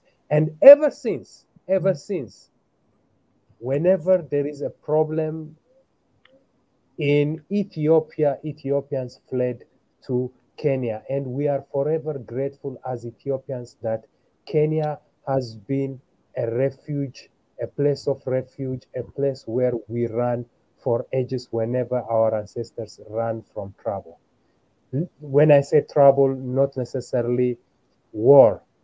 There are many journalists who left Ethiopia because they were really sabotaged by the government, and they found refuge in Kenya. I lived in Kenya, and if you go to Eastleigh, for example, if you go to JAMHURI, Jammu, we call it Jammu in Nairobi. There is a place called JAMHURI. There are many Ethiopians who are living there. And Kenya has been a house for Eritreans and Ethiopians prior to any Eastern African country. If you go up to Kakuma, for example, Kakuma is a refuge center. We have thousands of Ethiopians. Whenever they are in trouble, they walk into the borders of Kenya, and we've been friends ever since. So these are the things that we Ethiopians treasure about Kenya. So Kenya has been really a sister country to us. And it amazes me whenever Uhuru Kenyatta came to see Dr. Abiy Ahmed, he referred him as my brother. So I thought that it is a very closeness, it manifests closeness. But I was really touched when he came to Tanzania the day before yesterday. Samia Suluhu Hassan referred him as Mdogo. I don't know. I mean, Mika, Mdogo in Amharic is like Tanash Wandem. I don't know in English. Mdogo is a younger brother, right? Yeah, it's like younger brother. Yeah. So she was referring to Uhuru Kenyatta Mdogo Wangu. Yes, my young brother. And he was referring to Samia Suluhu as Dada Yangu, my sister. This kind of brotherly, sisterly spirit is very, very critical to Pan-Africanism. That is the first thing that we need to learn from Kenya. Kenya has been a home not only for the great migration of animals from the Serengeti to Kenya and back to Serengeti Park. No, to Ethiopians, Eritreans, up to date, found home in Kenya. The second thing that I want to really appreciate about Kenya is how Kenya has evolved through time. Kenya evolved through time, walked with time. That make Kenyans and Kenya as a country a very evolving, well-civilized country. Civilization is not, by the way, building road and building gorofa. What is it? A building, towers. No. Civilization is walking with time, understanding the new generation, understanding the new trends, and be able to adapt with the new way of life. And Kenyans are fast evolving in East Africa community. And they are an example for the countries in the eastern part of Africa. And the reason why I am saying this is look at their constitution. Actually, Ethiopia, as a country, the next big thing that we need to learn as Ethiopians from Kenyans is revising our constitutions. And I'm saying this because of my own experience. By the way, my dissertation when I graduated was on federalism, and it had me in troubles. It had me in troubles as in I cannot publish it because it criticized the Ethiopian federal system that was really giving birth to ethnicity and ethnic consciousness at the cost of the national identity. And I criticized that. And that is my dissertation, and I didn't publish it, unfortunately. But what I wrote in my dissertation in 2011 is happening right now. I hope it will not make me a prophet of doom, but what we need to learn about Ethiopians, I mean Kenyans, is that they amended their constitution whenever they experienced a certain challenge that would compromise them as a country. For example, the Kenyan constitution, the first one, 1963, then 1969, then between 1969 and 2010, I think they have amended their constitution over 100 times. 100 times. And one of the things that I want to give as an example when it comes to the constitution is Kenya adopted devolution of power as part of its governance system. Devolution of power, in simple language, is giving or granting authorities to sub-regions to administer themselves on their own. In Ethiopia, we have a federal system, and each region has its own defense ministry. They administer their own affairs. The government just gives them the budget, and they manage it. And Kenya somehow has that devolution of power. Power is not centralized at it's not in the unitary government. They granted autonomy to the different sub-regions and counties within Kenya. And that somehow backfired at some point during the post-colonial violence in 2007. I stand to be corrected. Mwenda is here. Mwenda is here.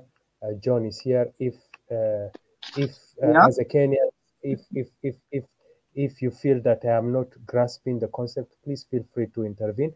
But after the post-colonial, post-electoral violence in 2007, if I remember well,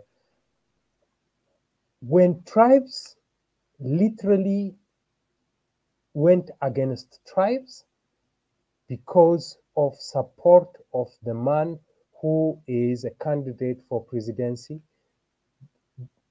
and their tribes backing them up went against each other, Kenya learned a big lesson, a commendable lesson.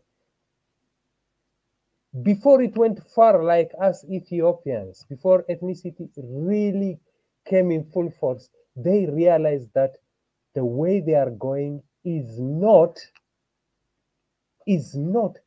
helping the collective dream of Kenya as a country.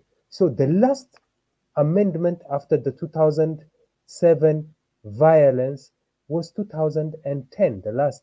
And that amendment somehow shows us that Kenyans are very progressive and they work on legislating, amending their constitution whenever they see a problem arising. But I'm telling you, as an Ethiopian, the same question that arose by an intellectual in Addis Ababa University when EPRDF took over the government in 1991 is exactly what is happening in Ethiopia right now. When the intellectuals in Addis Ababa University confronted Meles Zenawi, he silenced them. But now we are really paying the price for what we have failed to amend in our constitution. In the name of granting autonomy to our regions, which was typically ethnic, we created sub-monsters that compromised the unity of Ethiopia and the bigger picture, Ethiopia as a country. So we need to learn, gentlemen, from the Kenyans, and this is where I admire Kenyans. So immediately, after few conflicts here and there within Nairobi and within the corridors of Kenya, the Kenyans started chanting, "We are one. We are one Kenya." So drastically after 2007, the tribal aspect in Kenya, though it is still there, never overshined the collective image of Kenya. And this, gentlemen, we need to learn as Africans, not only Ethiopian, because I am an Ethiopian, I know much closer my situation, my country's situation, but the rest of Africa, amending our constitution, changing whenever we see. It's a painful process, but let's go through that. So this is one of the lessons we need to learn from Kenya. The other lesson that we need to learn from Kenya, recently Raila Odinga declared his candidacy for the president-elect. And in his speech, when he declared that he is vying for the presidency, he appreciated the President Uhuru Kenyatta for creating a coalition in the past. My brothers, how many of us as Africans do we have this quality? It is only when Dr. Abiy Ahmed came, for the first time in my lifetime at least, I saw opposition parties being given ministries and parliamentary seats. The Ministry of Education, as we talk, is an opposition, Dr. Brahanu Naga. And he defended him and gave him a chance. These are the progressive things that we need to see. And this we learn from the Kenyans. So Raila Odinga was a rival in the last election, appreciated President Uhuru Kenyatta. And we need to stand with this kind of good vibes, as we say, as young people, but really constructive, exemplary trend.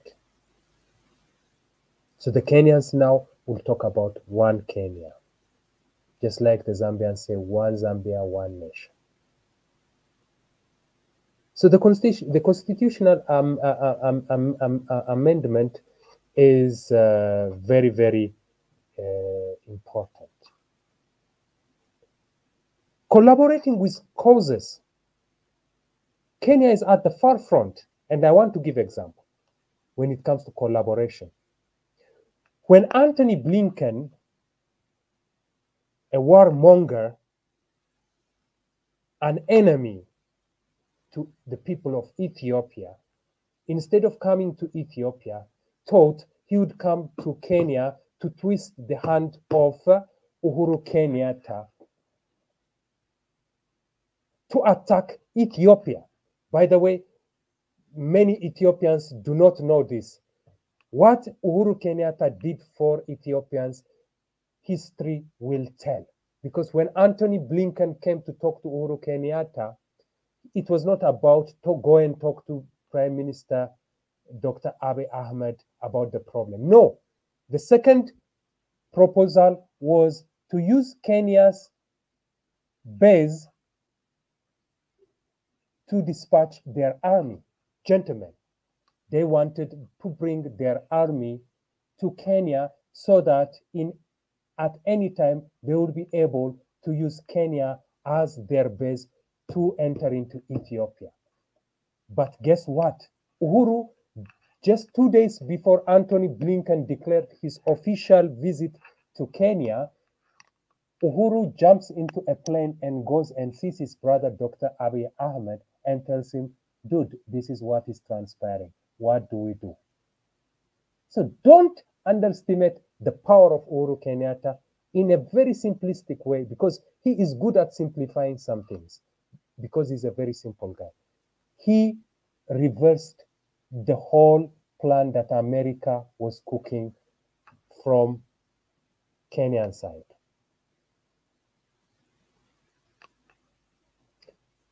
Uhuru Kenyatta, when he came on the earth here to celebrate with us Tanzanians here Independence, Uhuru Day, they released a press conference by the Foreign Affairs Minister in front of them there while after the panel discussion. He said, in person with Samia Suluhu. We do not want Guterres to enforce the travel ban on Africa. Ramaphosa was talking about that last week. So Uhuru sitting with Samia Suluhu, he said, no, we need to stand together. So we condemn the United Nations for what they are doing. So guys, don't underestimate the power of Kenya in playing in the Horn of Africa, the think tank of Pan-Africanism. And this all, he learned it from his father, like son, because we know what Jomo Kenyatta has done during his lifetime, to the point that even our famous singer, Teddy Afro said, Jomo, Jomo, Jomo Kenyatta. He sang for him because we remember, we don't forget. And fellow Africans, this is what we need to do. Don't forget. So collaboration with causes with other countries and brothers and sisters and fellow Africans, we learn from Kenyans. And let me give you one very beautiful example that I loved. When Uhuru Kenyatta was here with the president of Tanzania, they gave each other gifts. The gifts were endangered animal species, Ruan.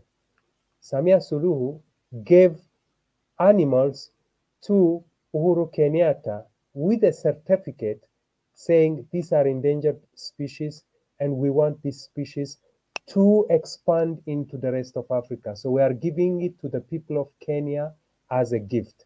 And Uhuru Kenyatta said, also we are giving you black rhinos to the people of Tanzania. This is a beautiful exchange of gifts. If we could exchange resources like this in Africa, we will have everything we need, gentlemen. And during his speech, it was in Swahili. He said one thing. He said one thing. He says, haiwezekani kusema huyu wanyama ni Mkenya, huyu wanyama ni Mtanzania. Ni wanyama tu. Saying that animals, whenever they migrate, we cannot say this is a Kenyan buffalo, this is a Tanzanian buffalo. They are just animals. They don't have these things attached to them. And he said, these are the lessons we need to learn from our animals who migrate for grazelands. We need to move, open the corridors. And that's one of the things that they talked with the president of Tanzania as well, opening corridors so that there is a free movement within the Horn of Africa. Gentlemen, let's not underestimate this. It's powerful. It's powerful. And believe in me, very soon we will be having train going to Mombasa, Mombasa to Addis Ababa. We will be having trades. This is where we are going. And this is an indication to Pan-Africanism as a realization and a dream that can come true. So these are the things that we need to learn from our leaders.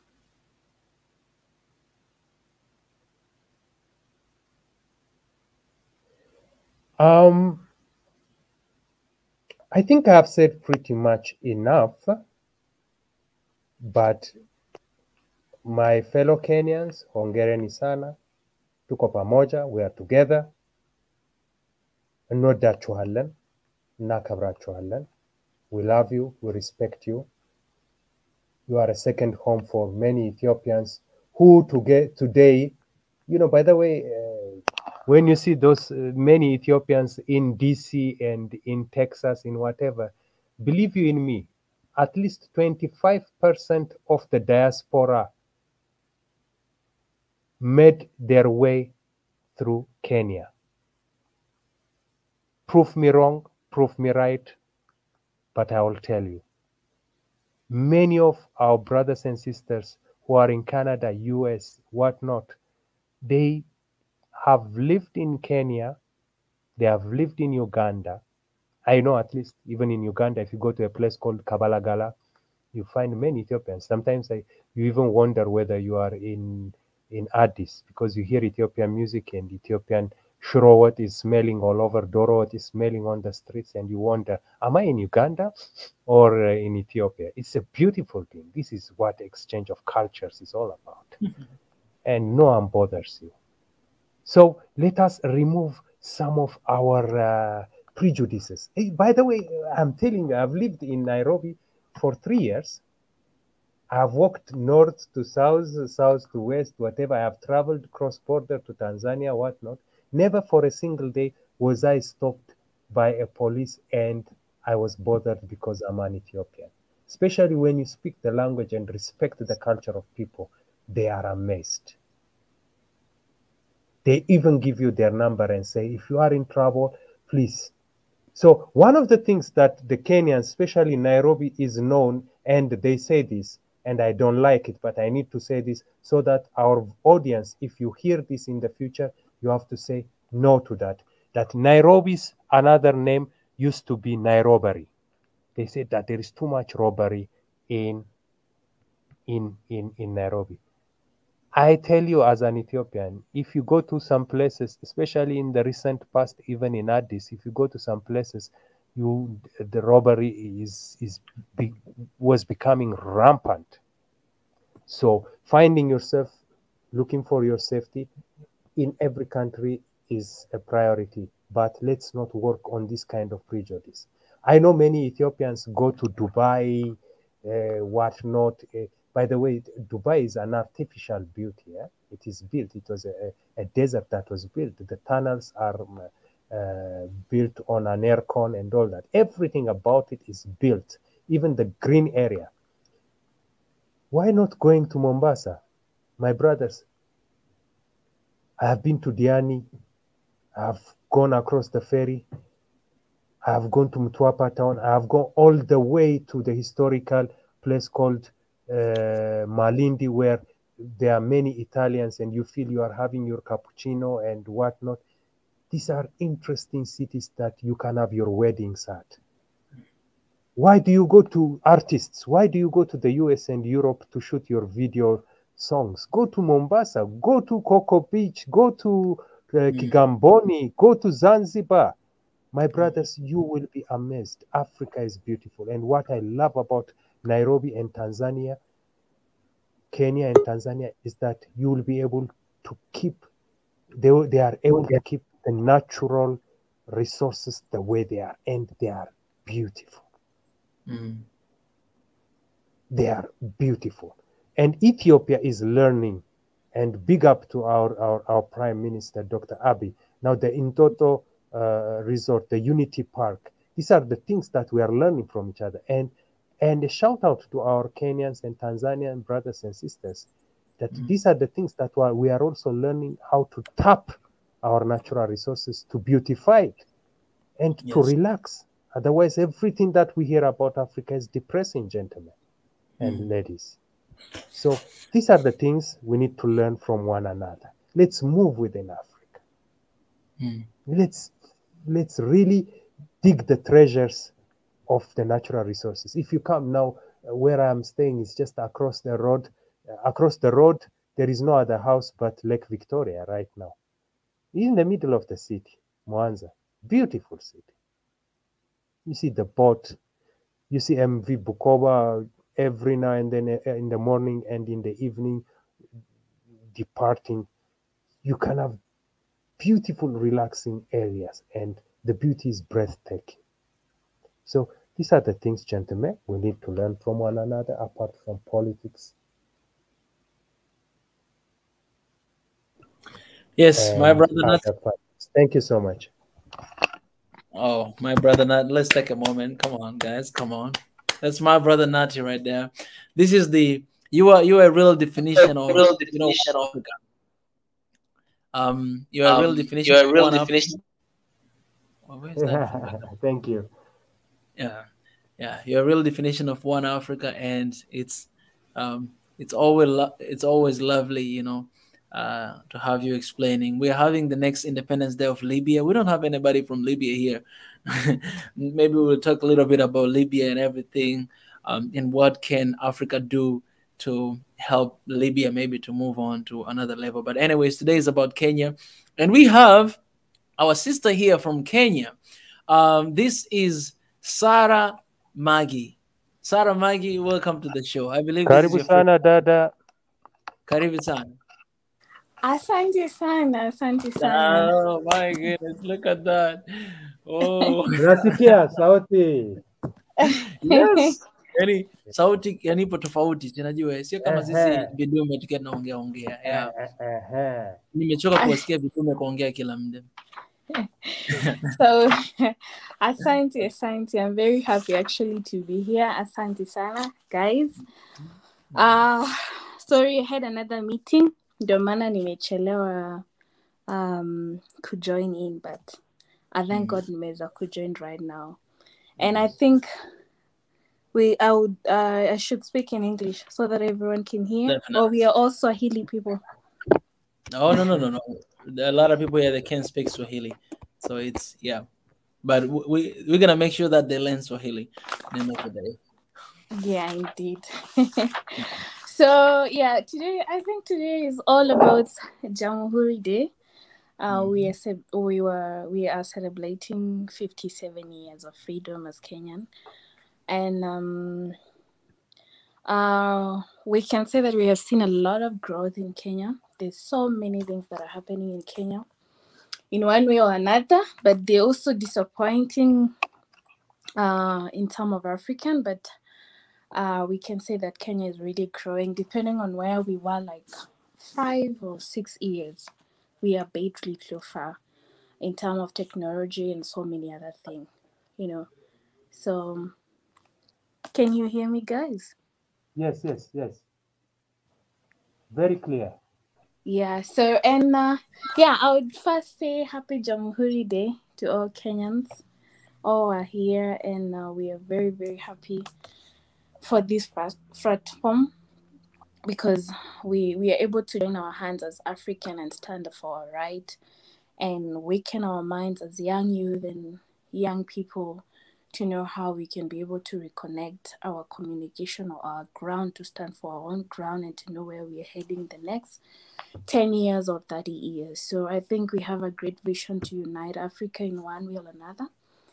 And I can say I'm happy for my president, even though he have disappointed us in one way or another, we're still happy because he is able to stand for African, like the way we saw him going to Ethiopia, trying to do something, the way we saw him in South Africa, trying to do a lot of things. And I believe as African, we have the potential because we have the resources, we have the power.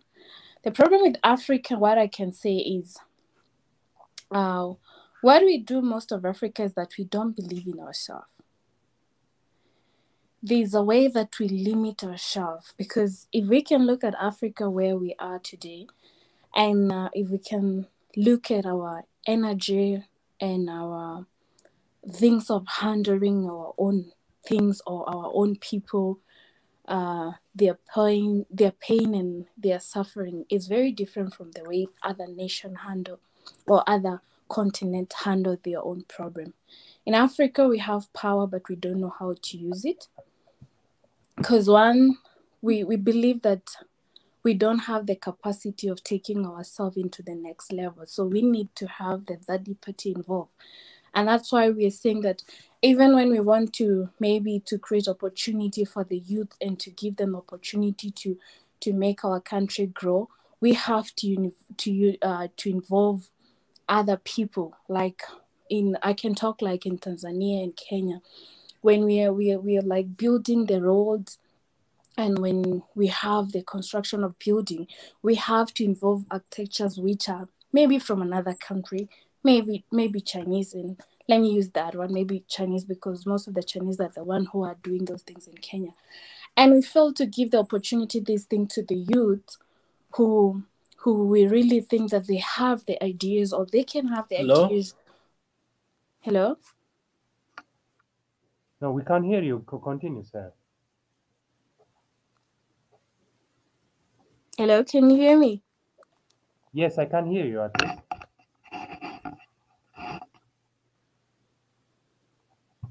So yeah, so that's why I'm saying that we need to believe in ourselves as African and unite as Kenyans. If they're Kenyans, we are here, and unite in one way or another to bring our to show our potential, that we are able to do these things. You know, we are able to carry our own generation into the level that we are not going to be manipulated by anything, because we have power as African. We really have power as African. We have the potential of African to stand for ourselves and to make our own country develop in so many things. I think we lost. Hello? Hello, I can hear you. I think we lost our coordinator. Mika, yeah, I think he's having an issue, but just keep on continue. He will come in. Yeah, so we have the potential, like Africans, you know, in terms of so many things, that we can be able to stand in the ground and create this opportunity for our own self, you know. And I think where we are, we need to rejoin ourselves as African and be able to carry these things to the next level of educating our own people, our own generation, to believe in their own energy and to believe in your own dream, that they really can stand and make Africa better than the way we are today. Because when we talk about 57 years in Kenya, there's so many things which are lost. We're still trying to rebuild resources in terms of industrial, in terms of so many things. We're trying to open our mind in so many things, and we need people who can stand for really stand and believe in themselves, that we can take Africa to another level and not be manipulated with any other thing, but we stand as African. I'm not only talking about Kenya, I'm talking our neighboring Ethiopia. We see what have been happening to Ethiopia and our brother Ethiopian. We really love you guys and we're behind you. And we are together in this. We are really together in this, because we believe Africa, we have the power to fight any enemy that can raise to bring us down, because we are one, and Ethiopia is our mother. It's actually the mother of East Africa, and we are very proud of you guys. We're really proud of you guys. Thank you so much. I mean, it means a lot, and it's beautiful to hear that.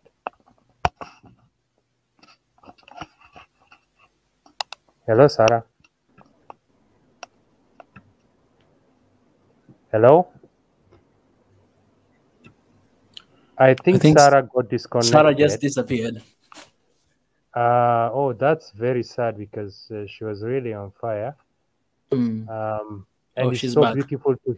Oh, very good, very good. I'm happy that she's back, because I was disappointed, really. No, sir. Sorry. Karibu sana, dada. Yeah, there's a call that was coming in. Oh, okay. Pole. Yeah.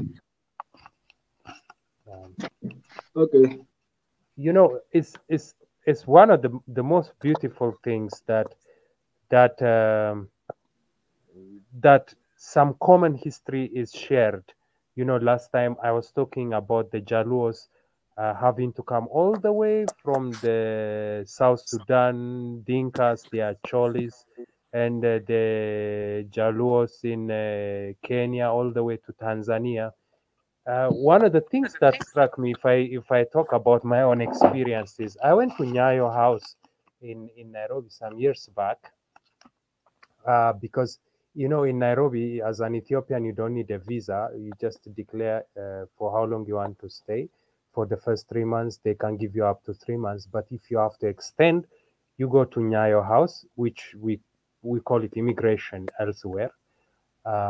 So immigration office. Then I went, and I was told to go to a certain office. I knocked, I went in, I sat down, and the lady who was in charge in that office was talking on the phone. She indicated me to sit down, and I was waiting for her to finish the conversation. And all through, she was talking in Oromia. She was talking in Oromia. Oromo is one of the biggest tribe in Ethiopia. And I was really shocked, and somehow I smiled. And after that, she just finished her conversation and said, "Okay, young man, what can I help you with?" And I explained, and she gave me what I want. I moved. But that gave me an interest to find out really what happened. So I did a bit of homework, especially with the name Kenya. You know, the name Kenya, on the first glance, the first explanation that was put, I don't know, the meaning of Kenya, Mwenda is here, John Mathenge is here, Sarah is here. What I found out and what I was given by my fellow friends, Kenyan brothers and sisters, was that it came from Mount Kirinyaga. Osio, can you hear me? Yeah, I can hear you. Yes, so I can hear you. Yeah. So they said the name came from Mount Kirinyaga. The name came. So that was one of the definition. But later on, the fact that we have Kenyans speaking Oromia in the northern part, the Boranas, made me ask some historical questions. And I was told that in the highlands of Ethiopia, during the dry season, fellow Ethiopians used to bring their cows and their livestock all the way to the lower part of Kenya, the central part of Kenya, which is very fertile, by the way, for grazeland and water. And they used to call it Kenya in Oromia. Then Kenya means ours. So they considered the land extending all the way down as our land. So it was a beautiful explanation that I got. And I said that though we don't write some of, we don't account, we don't put a written account to some of our history, we are really interconnected. We are really interconnected. So yeah, this is one of the things that's back to you, Sarah. I sort out the phone and whatnot. Hello. Hello? Yes, we can hear you. Oh, Yes, okay. back to Sarah. I just wanted to share these 2 points. So there is this concept of Mount Kirinyaga. The name Kenya comes from Mount Kirinyaga. Then the second one is an Oromo name called Kenya, means ours. So it's a beautiful analogy and it makes sense, but you know, if we dig deep, we might find more interconnectedness within ourselves, you know, as Africans. That's what I want to say. I will leave it up to you guys also to contribute and give more elaboration. Okay. Hello. Yes, my brothers. Also, we have Biggie just joined us right now. And guys, do not be disappointed when you don't see me. There's a lot of work behind the scene I need to keep doing. That's why I hide myself. But I'm listening to you guys. Okay. Could I speak? Definitely. Sure. Okay. Yeah, I know today is JAMHURI Day, and we came here to talk about, and it's a very good holiday. It's a very interesting day. But honestly, to me, it's a holiday. I really came here to talk about Kenya. Mm-hmm. And so, yeah, I was really just prepared to talk about Kenya. I know JAMHURI Day is a very good holiday. People really enjoy it. Me, it's just a free day. Every day is the same for me. But kudos to those who enjoy it. Let me talk about the positives and the negatives about Kenya, in which Africa can learn.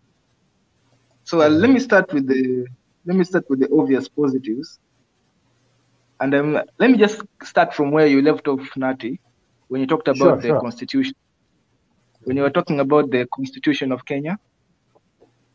Yeah, Kenya has one of the most progressive constitutions in the. I think they say in the world, and I actually believe. I don't know if there's a better one, because even if you compare it with the United States constitution, I think ours is even better if it's implemented the right way. Because it really pushes for independence, and this is something I want Africans to learn, and I see it even in this panel here, that we tend to worship leaders, and I feel like this is a very huge problem in Africa. Even here in my fellow Kenyans, we are very careful not to speak too badly about a leader. We are very careful not to critique too harshly, you know. And I find that this is only a trait for Africans. If you go outside Africa, people do not show mercy to their leaders. They are very harsh. They are when the leader and you know, for the smallest thing, you might find people are very harsh on the leader. For even they resign for the smallest thing. You know, for the other day, a whole minister of Britain, he resigned for just having a party, and people were very harsh. But here in Africa, we are going to say he did a lot of he's done a good job. Yeah, it's a small. No, we need to be, and this is why I like the Kenyan constitution, because the Kenyan constitution, the way it is. Hello, continue. I'm getting some sharp. You know, there's a sharp sound coming from somewhere. Okay. The Kenyan constitution, the way it's designed it's like we don't trust leaders. Like hello. The way it's designed is that we don't trust leaders. It's designed in a way that, and I feel like even the United States Constitution is like that. Like, we have to recognize that these are human beings and they are capable of making mistakes. And so we need to be very much prepared that if they make a mistake, they have to be systems in place to put them accountable. They need to be accountable for every mistake they make.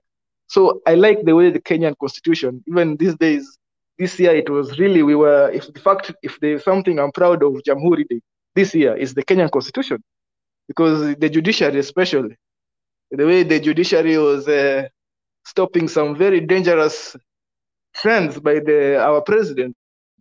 Sorry to say, but he was going to mutilate the constitution, and the judiciary said no, that's not right. That's not with the law. And I'm so happy that actually that's something we should learn. Kenya has it's been ranked one of the most one of the most strongest judiciary in Africa, I think, because where else in Africa will you find that the government loses 90% of its cases in the court? You know, it's not a common thing in Africa where the government itself loses 90% of its cases. It loses them in court. So that's one of the things I think Africa can learn from Kenya. Another thing, let me go to the next thing. What was it? Foreign policy. Now, our president is as my sister here was very, very vocal about, and she said it many times, that the president is very disappointing in many issues. But there are things he has gotten right. We have to accept that when it comes to foreign policy, he seems to be a bit competent. He seems to be very competent when it comes to foreign policy. The way he knows how to work, he knows how to play the game. He knows how to play the game outside internationally. He seems to be very good in making to the point that now Kenya is in the United Nations Security Council, to the point that Kenya has a lot of influence in Africa. So I feel like he's very good at playing the game. And I feel like this is something a lot of African leaders need to learn. That our president, we have had so many leaders in Africa who were very good, who had the right ideas, who had the right mindset. but they ended up getting assassinated. They ended up getting overthrown. They ended up getting all these things, and we remember them as great leaders. But we have to remember that this guy was overthrown. So there is a way you have to understand the game. You just don't have to. We just don't have to be. Yes, you have the right ideas. Yes, you're a Pan-African. Yes, you want to fight for the freedom of Africa. But if you become too, I don't know, something called in the 48 laws of power. If you become too, the nail that sticks out, you will be hammered down, because we have to accept that you have to know your power. You have to know when to use your power and when not to use your power, how to play the game. So I think they are good African leaders, and some of we are very harsh in our leaders, but some of them are just playing the game. Probably the leaders that, in fact, let me tell you something. If you look at the best countries in Africa, the leaders are silently at work, like Botswana. Like, do you even know who knows the president of Botswana? Who knows?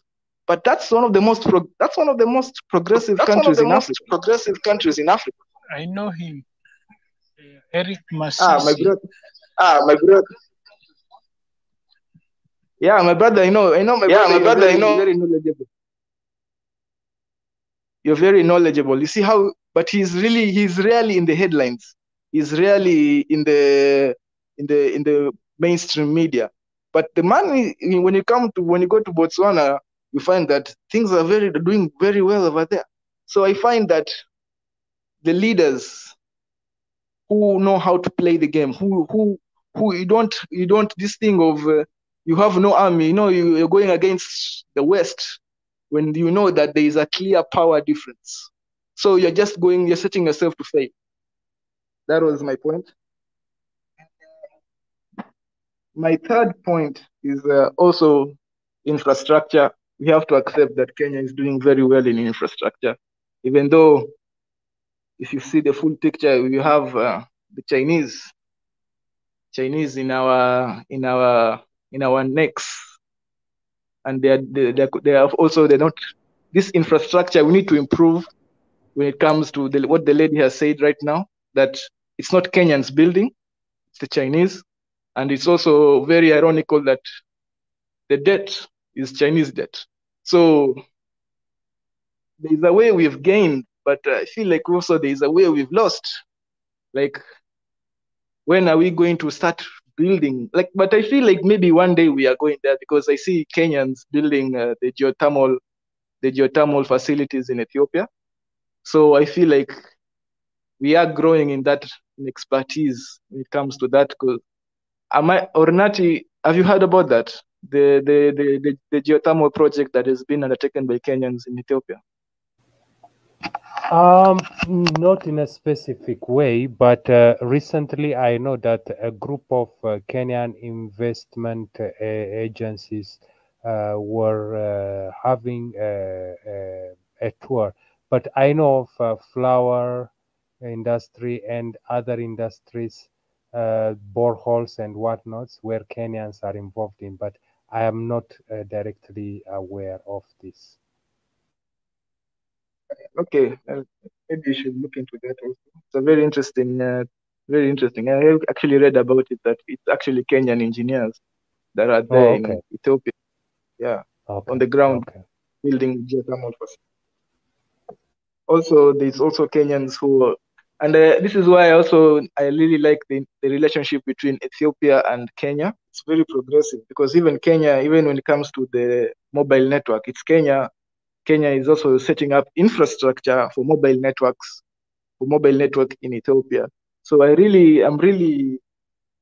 a lot to look forward to in the future, when we, even though we criticize ourselves, we seem to be learning a few things here and there, that okay, maybe it may not look like it maybe when it comes to the roads, but in other places we seem to be growing in our expertise.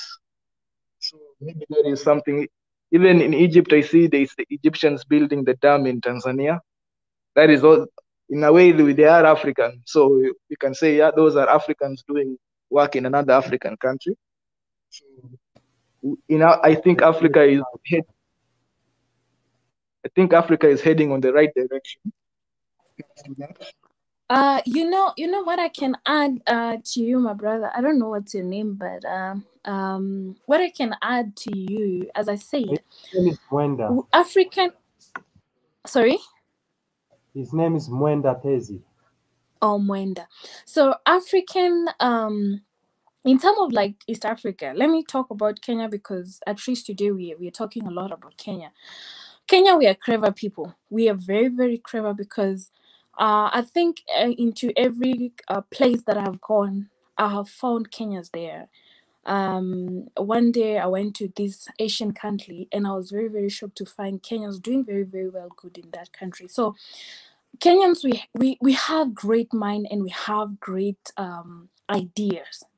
But where to explore those ideas is where we don't have. Like it's like we don't know where to put those ideas. Like you know, I don't know, but Kenya, we are very, very good. I'm gonna give you an example of where I am having a contract right now, because even in terms of DSTV in South Africa, there's so many Kenyans. The director is actually from Kenya. The board committees, most of the ladies we meet there, they're from Kenya.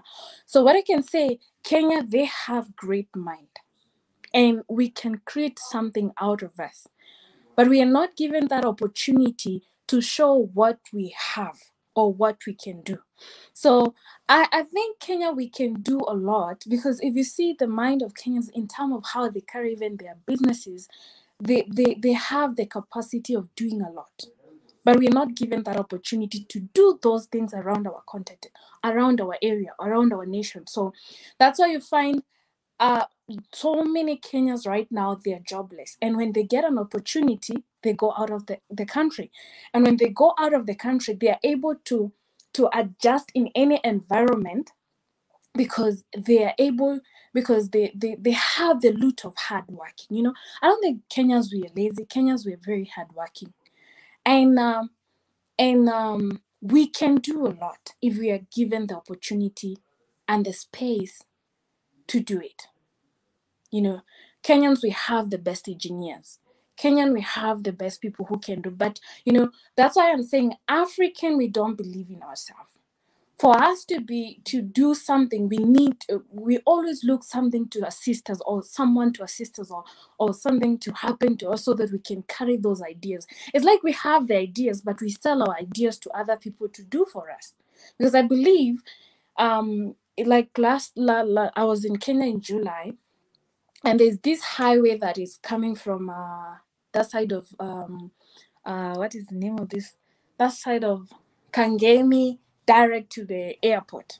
If you look the whole from Utiru all the way to Embakasi Airport, Mombasa Road, you are right. Yeah. If you look at that project, it's given to Chinese. You know, it's already given to Chinese. But not to say that we cannot have Kenyans who can stand for that project to be done. And what is destroying African today is because there's a lot of corruption, or should I say, there's so much self-interest. Everyone wants to have his own part and eat his own part. And that is what is even affecting our politics. That is what is affecting our readers, because they have self-interest. Like, we don't have this mind of caring about the other people or the that people. We just, okay, nataka kukula yangu niondoke. Let me use that one in Swahili. So that is what is that is really what is happening.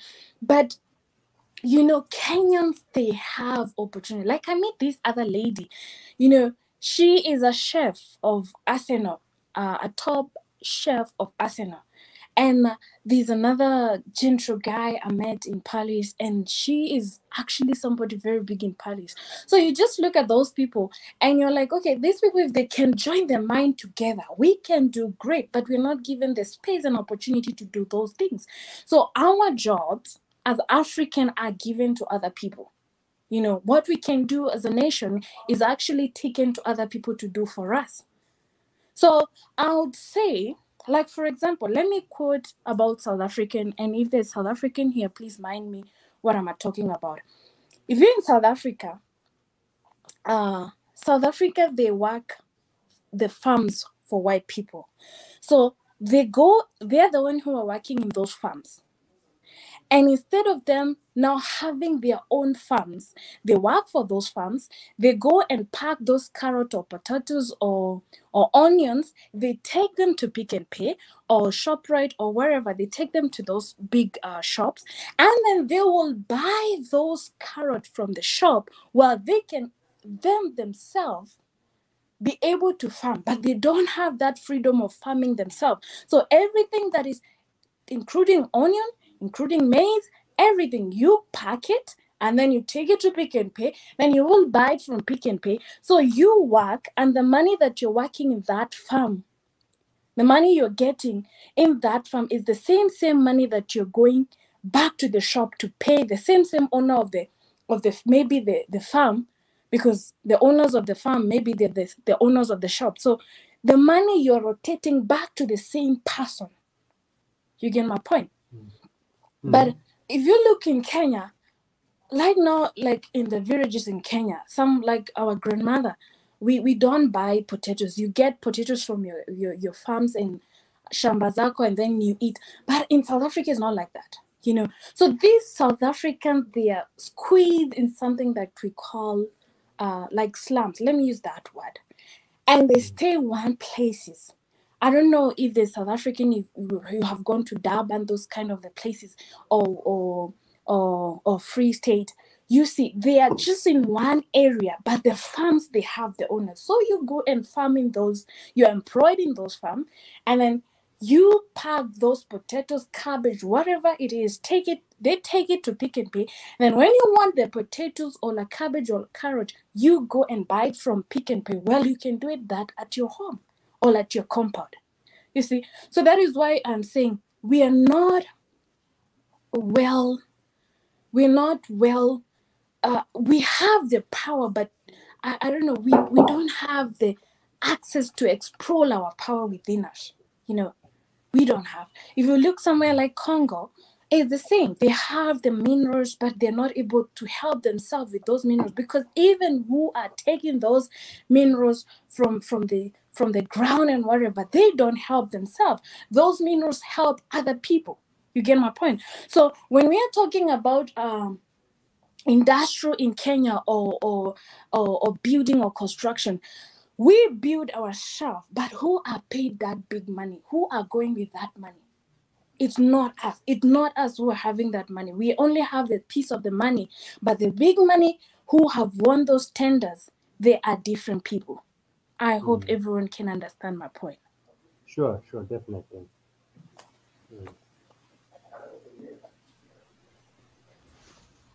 Hello, I can hear you, Mwenda. Yeah, actually, that's a very good point that she's made. In fact, let me add on that. Let me talk about the negatives, the negative things that maybe we can learn from Kenya, that maybe you should see. Maybe you can learn something, our what is it, our mistakes. And one of the biggest mistakes. Mwenda Tezi, before you say that, I wanna give a chance to Big E to say something a little bit, and then we'll come back to you, because he has been here for a while. I'm sorry for cutting you, Big E. And again, good morning, good afternoon, good evening to Africa. Happy JAMHURI Day for Kenyan. It's been a great discussion that being carried on. And there are a couple key things that I'm looking at the Kenyan brightness and really having all the engineers, all the education and all that, not getting the opportunity. I'll add to that is because one of the things that I notice even in Ethiopia or anywhere in the world, the first thing is when you graduate and you want to work, the first thing they ask is about experience. So we as African citizens, we should be able to accept a graduate and to bring him into the system but giving them the opportunity. It's not just experience, because there's a lot of bright mind out there that just need opportunity. So I think it's not just a Kenyan problem, but it's a world problem, because sometimes when you get hired, it's who you know and how you got in there, and you get the opportunity. So now, as an Africans, we supposed to have a mentorship to help the people that may not have the experience, but at least guide them into the using the language, the language of whatever specific field you want to participate in.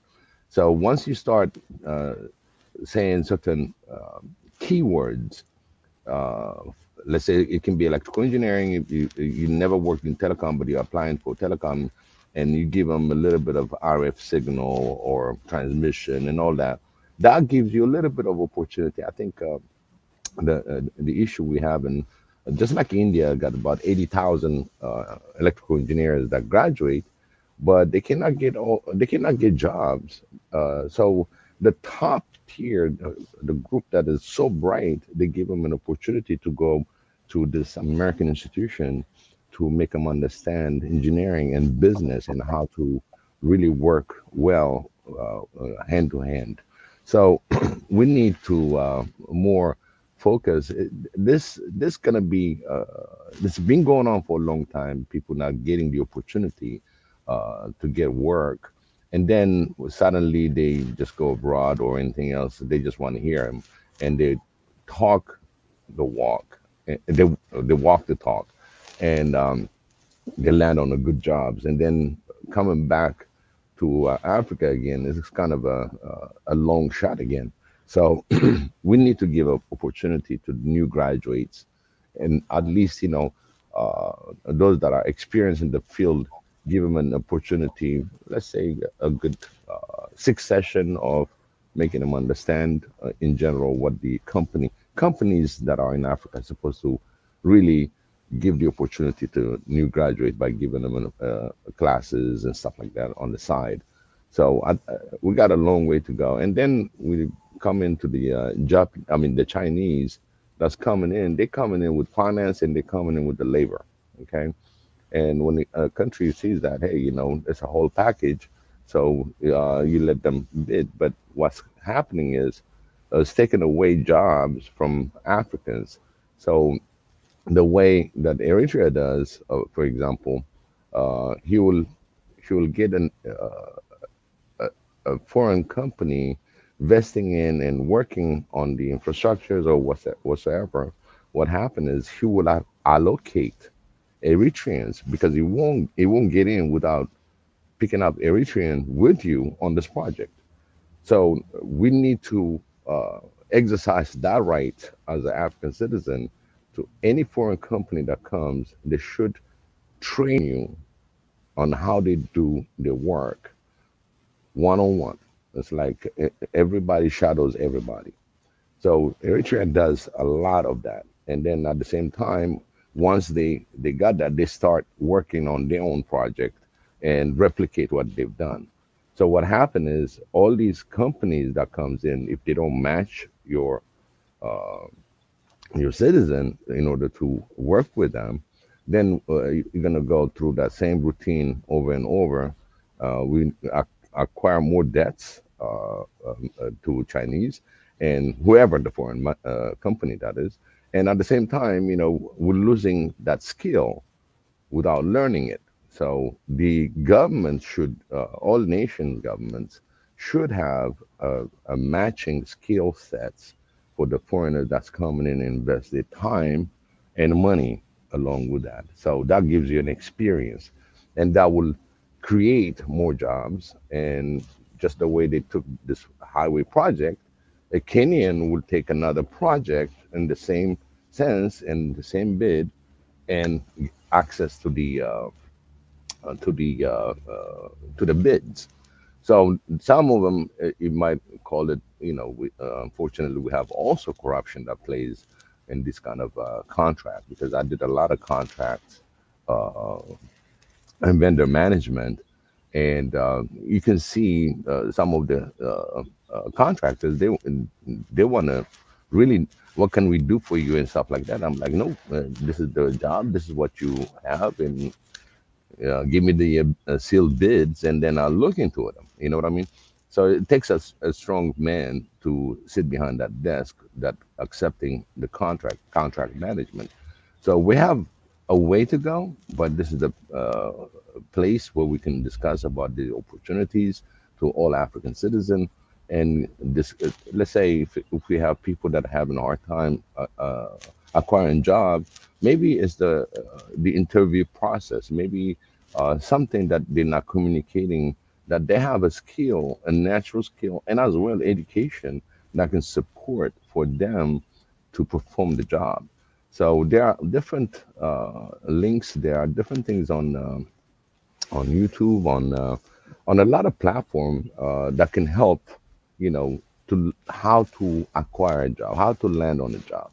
That's one thing that all Africans who are supposed to help every brother. Let's say if I have a smart Kenyan and he wants to work in Ethiopia and he's got a skill set, and if there's a match to it, why not? He can go to Tanzania. Why not? Ethiopian can go to anywhere in Africa and have the opportunity to work on his skill set.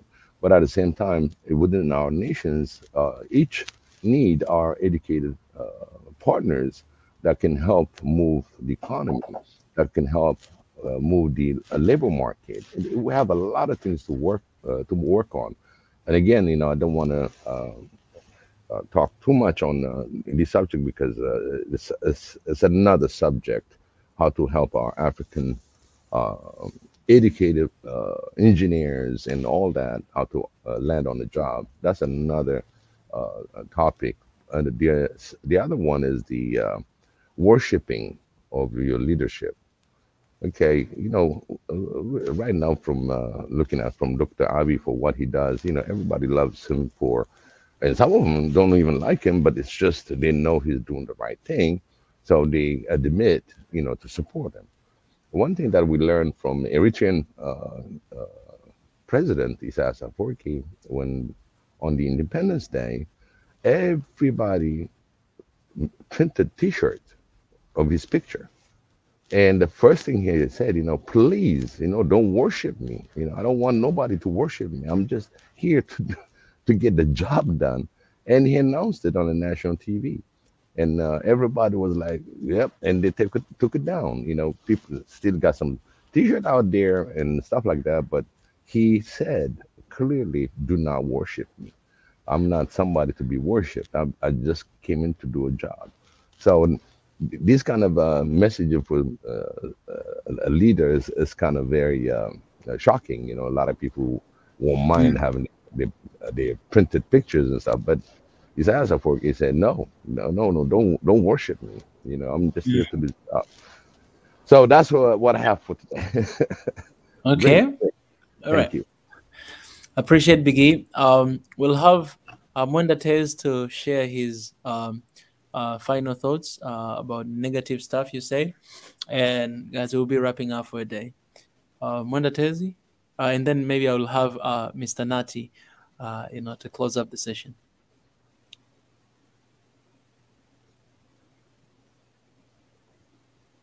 Mwenda Tezi, are you there? Hello. Yes. Yeah, actually, I'm going to talk about that. Yeah, there are a lot of clever Kenyans. There are a lot of Kenyans with very good ideas. Actually, you find that you can find Kenyans who have the ability to, on their own, start probably billion-dollar industries on their own.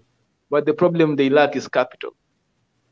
And I feel like that's one thing we need to talk about Kenya, and probably we've talked about it actually in this channel, capital flight, where more money leaves Africa than enters Africa. So we find that you have a lot of young people who have great ideas, who can try if they were just allowed to have the ability to execute them. If they had the capital to execute their ideas, they'll probably make some very like the M-Pesa, you know. That's a Kenyans we were doing this mobile banking before mobile banking was even a thing, before it was even known that you could bank with your mobile. So you find that we have lots of Kenyans with such level of ideas, but they lack capital. So I think maybe as Africans and as Kenyans, since today is about Kenya, we really need to talk about and find a way of how we can reverse this, where more capital enters the country than it leaves the country, so that people have actually access to some funds. Even in Germany, do you know that in Germany, if you have a good idea, there's actually a program in which the government just funds. If you have a good business idea, there's just a program where the government just funds you, and you execute your idea. And sometimes it's become and it's led to them having a very big economy with some very big companies, but because they were supported by their government. So yeah, maybe one of those things. Those are one of those things we can maybe urge our government to have to look at. Another thing is corruption. I think corruption speaks for itself. I don't think I need to talk much about corruption. Everybody knows the state of corruption in Africa. Another one was, this one is very sensitive, tribalism. Like my brother Nati, you spoke that Kenya seems, I saw what you were talking about when the new constitution was signed, and that did not stop tribalism. I know it. I don't know. You made it look like as if it stopped tribalism. It did not stop tribalism. Tribalism is still very active in Kenya. In fact, it's one of those weird things that Kenyans carry abroad. There's also it's very funny that sometimes when you go abroad, you find that some Kenyans are still tribalistic, even abroad. So I think these are very deep seeds that were sown in us. In fact, just today, for those of us who in YouTube, if you know Boniface Mwangi, he removed a film called Softy. I think it launched today midnight. So for those, maybe after this you can check it out. It talks about tribalism, very interesting. Like things like Kikuyus like money, like Coast people are lazy, Luyas are watchmen. We think that those are things that we think that we came up with them in Kenya. No, in fact, those were colonial labels. Like, no, those were colonial roles that were given to us. So you find that tribalism it's like a seed that was planted during colonialism. And I think we should really explore why, a whole tribe is given a certain characteristic. We should really ask questions like that. So you'll find that all these things they have roots in colonialism, and our leaders have done nothing to stop it. In fact, they have probably been encouraging it. Even right now, you can tell that they're still mobilizing in tribal narratives. They're still mobilizing in tribal agendas. And I'd like to urge my Kenyans who are listening to this and Africans who are listening to this: if you're an engineer, if you're a teacher, your tribe has nothing to do with it. There's no such thing as there's no way you'll find that a Luya engineer is paid more than a Kamba engineer, or a Luya teacher is paid more. You all have the same. Your problems come with your occupation. So if you are voting as a Kenyan, what is your occupation? What are your interests? What brings food to your table?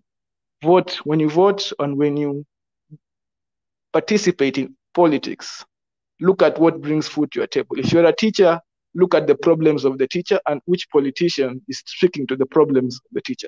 If a politician is coming with the name of a tribe, and you're a teacher, that is not someone who has your interest at heart. Tribe does not benefit any African.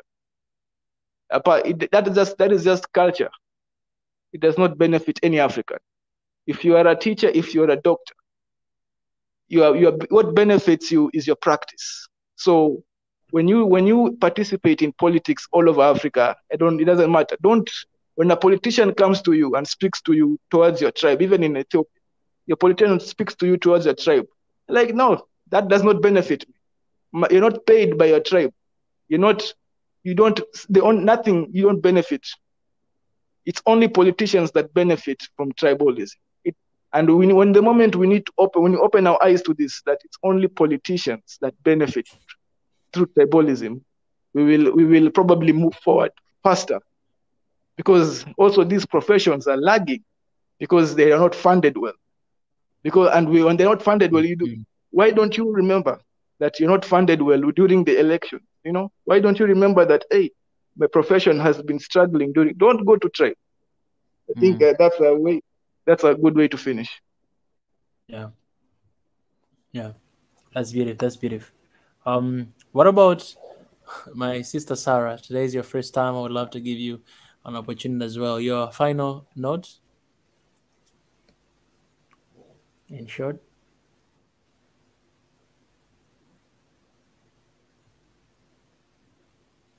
Okay, maybe she's not here. Okay. Yeah, Mr. Nati. Thank you so much.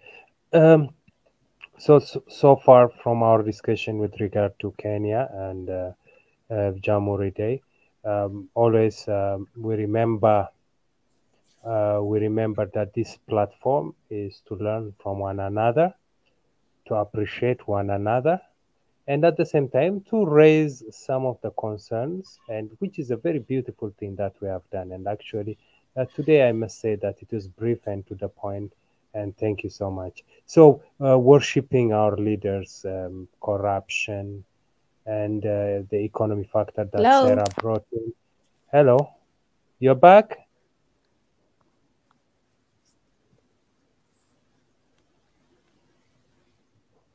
So, I think she's out, so I will continue.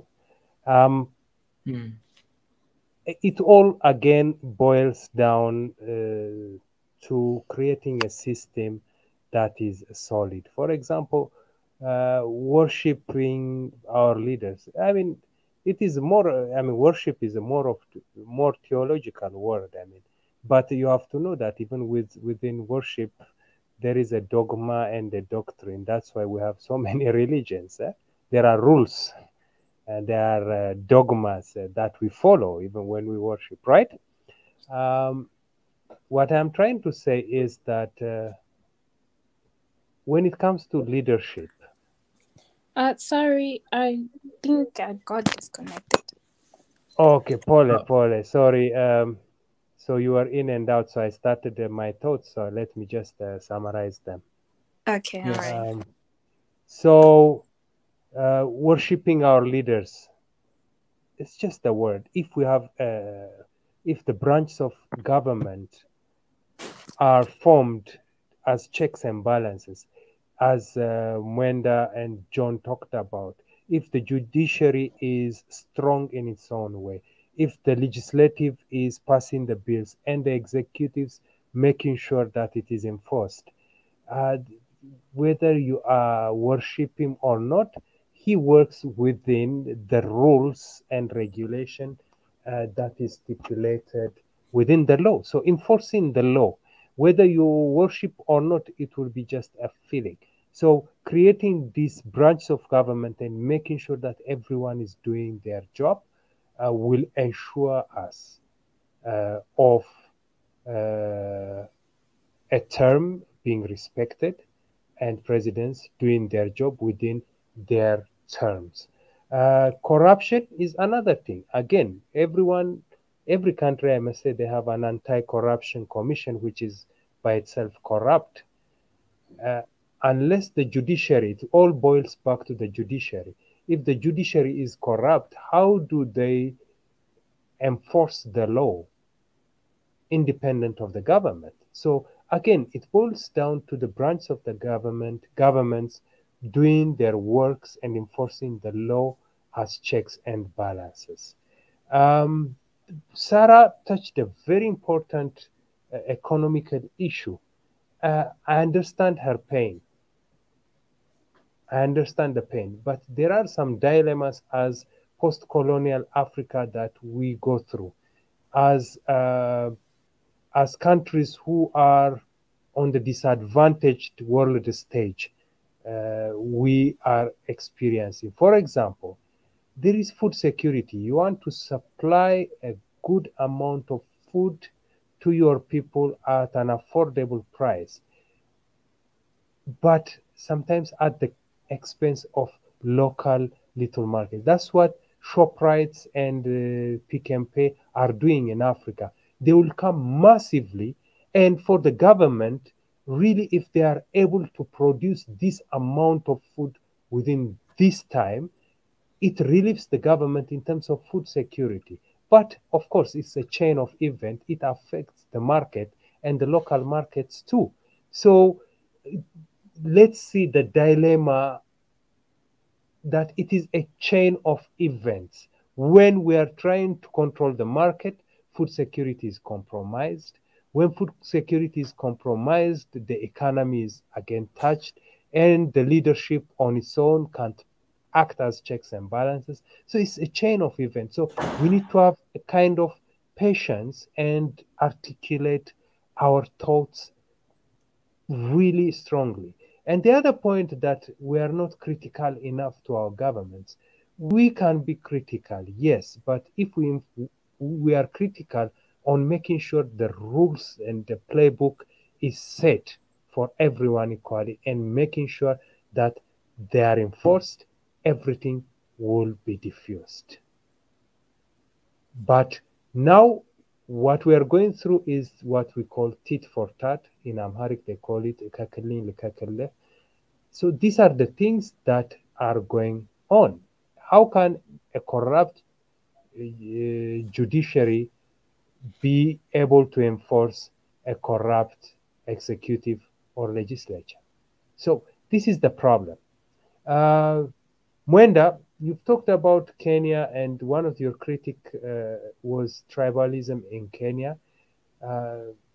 But I didn't, I mean, we need to accept the fact that after the post-election violence in 2007, many Kenyans are aware of to how much extent they need to push their ethnicity. And they have learned from that experience. To my disappointment, my fellow Ethiopians within the short time were losing many things on a tribal basis. So I'm not saying that there is no tribalism. No, I'm not saying. I know I can talk about the number play when it comes to election. I mean, let's talk about Uhuru and Ruto, what they did when they came in. I mean, they were simply doing the mathematics that if I have this tribe with me and you have this tribe, let's do the numbers, and they can be able to outnumber the other so that we are ensured to get the seat. So I am sure politicians played that game, that, okay, if I have the Kalenjin and the Luos and this, and they put their number together, knowing that their fellow tribesmen are faithful to them. It is sad, but it takes time. Education and learning from our mistake will be able to resolve this.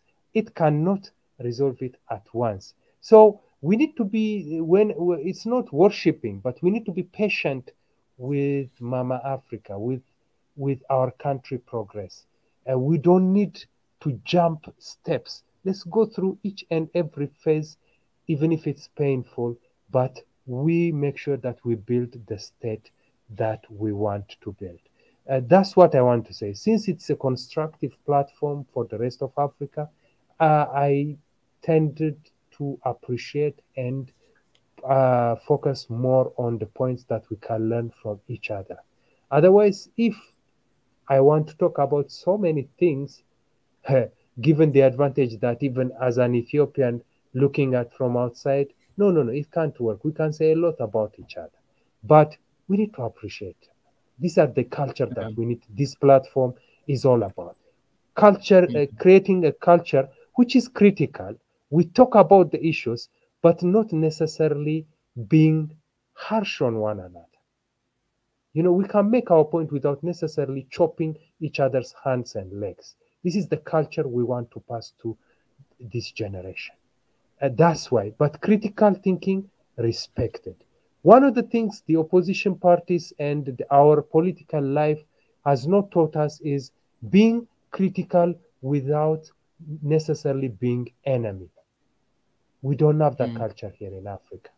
When we think of being opposition, we think of killing each other and eradicating one another. And this is because you have to know that there is an invisible hand behind us, which is giving us the guns and the words, and really using that fertile ground of our differences to make us fight. So we can be critical without necessarily being harsh, without cleansing, without necessarily the Jaluos, without necessarily targeting the Kikuyus simply because the other party has a Kikuyu as a leader, without the Kalenjin, without really targeting on the other tribe for simply because their leader is from that tribe. You see, these are the things we need to teach the rest of Africa. We can be oppositions, we can be critical, but without bashing our heads and chopping our hands off, without killing each other, with an idea that there is a bigger picture called Kenya, there is a bigger picture Ethiopia, there is a bigger picture Tanzania, Zambia, South Africa, and as a whole, Africa. Right. Thank you very much. Sarah, at this point, I think, go ahead, Mika, you can invite her. I have arrested my case. Appreciate Minister of Education. Sarah, do you have a final thought to say, just in short? And then we're going to play the national anthem of Kenya and we'll be leaving. Yeah, I think I just want to add something little about what Nachi was saying about tribalism. You know, what happened with Africa is that Africans, we don't love. There's no, there's no love for each other. I don't know, it's because of the foundation that we are raised in, hating each other. If you look at what is happening to Kenya in terms of the tribalism, it's something that is planted in Kenyans' mind. And as Nati was saying, it needs a lot of education first to remove the mind, because, you know, I don't see the reason why people, they fight actually. They're not actually the one who are sitting on those seats. And I think this is the problem with our politics and our politicians. This is a seed that they plant in people's mind to hate each other. You know, like now you can see there's so much divided in Kenya because we thought that Kikuyu and Kalenjin gonna carry up for 8 years, 10 years, and then 10 years again. But now you can see what is happening in between. And there's something that normally happen in Kenya that doesn't really make me happy. You see, they started talking about politics immediately after election. So they start talking about things 5 years to come, instead of using those time to educate our people and to help our people grow. They start talking about who is going to take the next seat immediately after election, I think. And it happened so much. Like if you can see, I think 2021, it have been all about politics everywhere. So people, they are concentrating a lot with politics, who's going to be the president, who's going to be governor, who's going to be this and that. Instead, taking that time to wait and maybe educate our people in other things, and then wait for the right time when election is coming, or the year for election, and then we can talk about those things. And that is why the seed of tribalism it is. If you look at South Africa, they hate fellow Africans, you know, and it's something that is happening. And it's something that have now come that African, we don't like helping our own Africans. And we need to stand and educate our people. Because it's only education that can bring our people mind in one. But if we continue in the same understanding of how things they are, I think in 10 years or 20 years, we'll still have the same mindset. We hate each other, you know. We need to come as African and unite as African, educate our own people, to let them know that you don't have to fight your own brother. Because even if you fight, that politician who is making you guys to fight will not come and sit in your house, give you food. You have to go and work as normal. And maybe you're employed by a Kikuyu, maybe you're employed by a Jaluo. It will not change. So we create an environment of even hatred in our offices, you know. We create environment of not liking because of politicians and because of the leaders that we have. And that is why I think we only have in Kenya, there's so many politicians and not like we lack true leaders, who are if you can look somebody like Saitoti, the late Saitoti, those are people, or Michuki, those are people who had a direction of, not too much into politics, but working. Because Kenyan, we say, but we don't bring it. In 5 years, I will do this. But in those 5 years, we will not see what is being done. So, and then you find that our people there's hatred in office. If your director is a Jaluo, you feel like you're being controlled. If your director is a Kikuyu, you feel like they only love themselves. There's corruption, all those kind of things, and it's creating a hard environment for people even to work. So we need to wake us as African and love ourselves and teach our people how to love themselves and to love African brothers and sisters as one, because there's no difference between Ethiopian and Kenya. We all like the same, we all like the same. And if we can work togetherness, I think we can build Africa into a very good continent. I believe so. Oh yeah. Well, I really appreciate Sarah. I just want to add one thing before you end. I put it on the private chat. And it's I think for all this discussion and the future of our being African as African citizens, it says it's one of the wisdom. If you want to know about the road ahead, then ask about it from those coming back. So basically, we have, if you look at it in the Western world, in order to control the ethnic problem, there's so many problems, but one thing we need to put in as laws is the equal opportunity for all Africans. You shouldn't be discriminated for your age, for your disability, your ethnic or national origin. All the finances that comes from programs should not discriminate you from the three above. And then also we have immigration issue. That means people migrating from one tribal area to the other tribal area, or in general, immigration, people that coming in, coming out. And also, one thing we always forget is our veterans, people that went to war for their country and not being taken care of. And once they come back, it's the opportunity they lack because, I don't think I can hire him. He's disabled. It puts it again on disability. So we should put laws that serve one another, because again, on this quote that I gave you, in order to see the road ahead, we're going to have to find out other countries, how they really fought this thing and how they made it to work, because they put a law into it. So it will give us from the corruption, from anything, if we got these things in place, and also a place where people anonymously can put their like whistleblowers, give them the opportunity to talk about, hey, this organization, this part of the government, especially the government, is for the people and made by the people. And if they're not serving you right, a way to put that in court cases and stuff, and that can be done. So we have to be really looking on equal opportunity. On you got gender based and all that. So I think that would help us. The more we read about it, the more we exercise that right.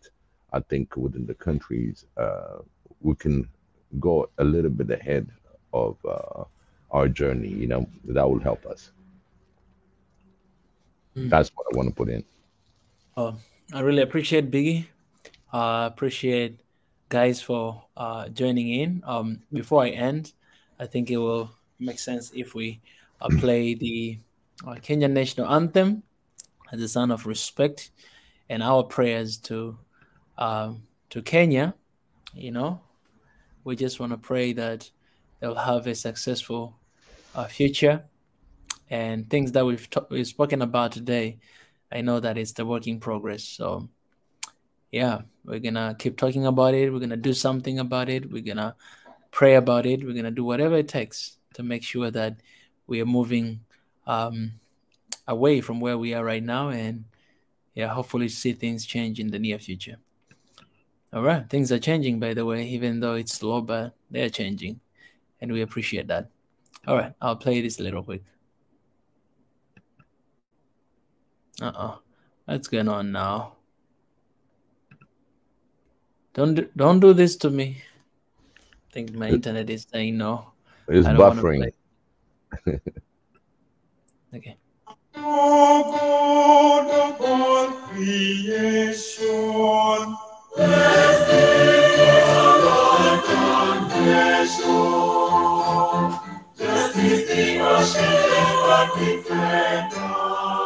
May we dwell in unity, peace and liberty. Plenty be found within our borders. Let one and all arise. With hearts as strong as true. Service the highest endeavor.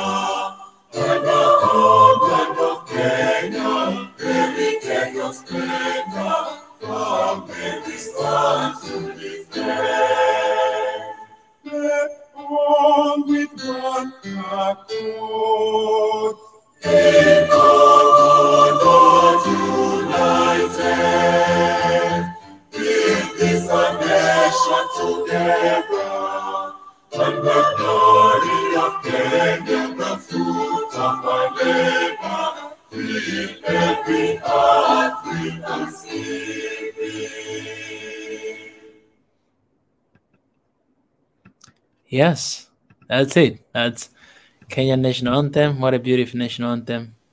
Thank you so much. God bless Kenya. God bless Kenya indeed. Appreciate guys for Ibariki Kenya, right? Yeah, Mungu ibariki Kenya. Ibariki Kenya. He's learning Swahili, anajitahidi bwana. Yeah, Biggie is doing good. I'm learning. I'm I learning. need to teach you. It's good to have you here, Sarah. Please do come again, represent. You know, we need really women voice here. There are very few, so please keep on voicing your ideas, and it's very, very important I will, for I will, platform. I will try to be joining, but the problem is that at least now I'm somewhere that I am with the same hours, but I think where I stay sometimes the time is very different with you. So, but I will try to be joining a lot. Thank you so much. That's good. Mwenda Tezi, asante sana kutoka Pwani. Asante guys. Asante. Well, I'll pray a little quick and then I'll let you guys go. You're always open with prayer and ending up with prayer. I'll do that and let you guys go. I want to thank the audience first. You know, one thing that makes it really great on this platform is everybody that comments, that follow, that subscribe. Again, you know, keep subscribing. You know, pass the information to your neighbor. You know, love that neighbor. You know, people that you know, because we need all the help.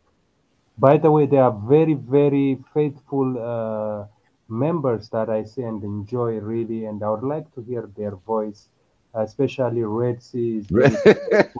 Red Sea, sometimes when he's in the mood, he really makes us laugh, and sometimes he brings in very strong points. Sometimes he even annoys Mika, which is all about, you know, this whole family is all about. So that's right. Red Sea Youth, big up. Eldana Africa, always she gives in a sentence but point on. We have Yenatan. Yenatan, by the way, became a member recently, but he gives really good points, and I want to see him face to face, if not in this ring where we are all discussing. Please get into the StreamYard and contribute more. Guys, it's really great to have you. Shimshon from Israel, an Eritrean brother of mine. Shimshon means Samson, by the way. So please, guys, we thank you so much. Marie Antoinette is also here. She just came in. So big up to you guys, and we love you. One love, one Africa. Yeah, Luneta Margarita also. I just want to mention. Margarita, how could I Yeah. forget? Luneta, if I forget you, let my right hand forget me. Let my tongue stick to my cleaver. So we love you, Margarita. Luneta Margarita. Good to see Yeah, you guys. but really, really nice. The one thing that really makes me happy is just to see our family growing, and I can see our concern. Like I said, it only take one soul in order to move the mountain. You understand? So every wise word that we drop in here is always a plus for our African nation. And all the brothers that are suffering out there, sisters that are suffering in there, mother, fathers, may Xavier be with it all. I really wish you well. Those that are ill because of COVID, because of different illnesses, may God oversee you, visit you, and grant you peace and love, and make sure that we keep this as ongoing, because one Africa cannot be built without bridging each other, without putting us together. So it's very important that we care for everybody that's subscribed in here, everybody that's commenting in here, that's taking their time. I really appreciate that. We won on this mission. We are one. So I really appreciate that. Thank you, guys. Thank you so much. So I'm just gonna bless you guys, you here on the panel, and your friends here who are constantly supporting us. Let me bless you guys. Well, God, I thank you for today, for the discussion we had, talking about Kenya, our beloved nation. We thank you because in this journey, we are with you. We're gonna always talk. We're gonna always do some actions, and we believe that everything is possible with you. I thank you for these beautiful people. Bless them. Give them a beautiful and a wonderful night today. In Jesus' name I pray. Amen. Amen, amen, amen, amen. All right. Thank you. Love you guys. It Bye. is a wrap. It is a wrap, right? It is the wrap. It It is is the a wrap. wrap. No Thank more you. another topic. There you go. Good night, Africa.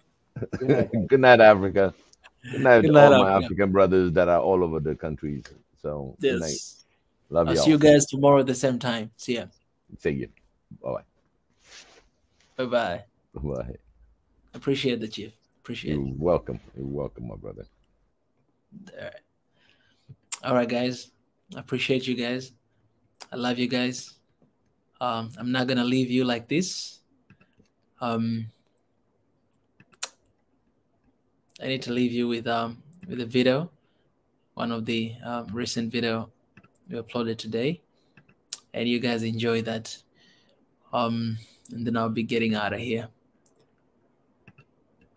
You guys, you can go to watch this video, and you can share your opinion as well in the comment section. A lot of people are watching these videos, so all the time when you watch, share your ideas. This conversation is not just for live stream, but also is for videos like this as well. So you can go and share your opinion right there. I love you guys so much, and as the team says, thank you for the support, for love. Thank you for all members. Thank you for all the super chats. Thank you for those Patreons. Thank you for everything that you do. It means a lot, and I appreciate for your enthusiasm in the comment section here on the panel. You guys are amazing, and I love you, and I can't say enough. I can't thank you guys enough. Be more grateful for all you're doing. Appreciate guys, and good night. All right, let me play this video. Bye bye. Enjoy, and go and comment in this video. All right.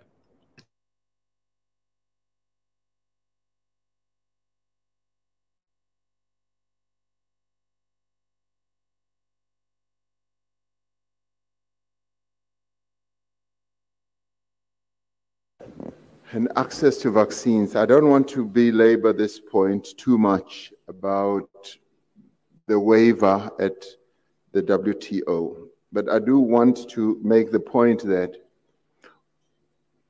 and let me start it off maybe with the issue of partnerships. And I think my brother Charles Michel spoke about partnerships. As Africans, we would like partnerships to be based on mutual respect. And we are the first to say we want to have a good and effective and enduring partnership with Europe and indeed with others as well. But quite often we find that there is a bit of paternalism that underpins the relationship between us. I'll give you a very good example. After Omicron was announced, I was due to travel to West Africa. And in traveling in the wake of Omicron, I received calls from the 4 presidents that I was going to travel to, President Macky Sall, Buhari, Ouattara, as well as Akufo-Addo. And they said, we've heard about this Omicron. Are you still coming? We want you to come. What can we do to help?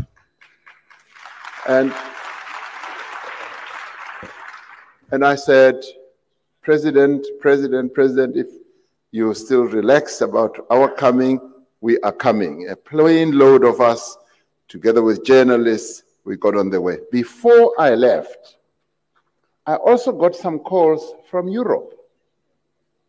And the calls were so paternalistic. They were saying, hello, President Ramaphosa, we've heard about this Omicron. I am sorry to tell you that we are banning travel to Europe from South Africa and Southern Africa. No discussion, no attempt to hear what our views are.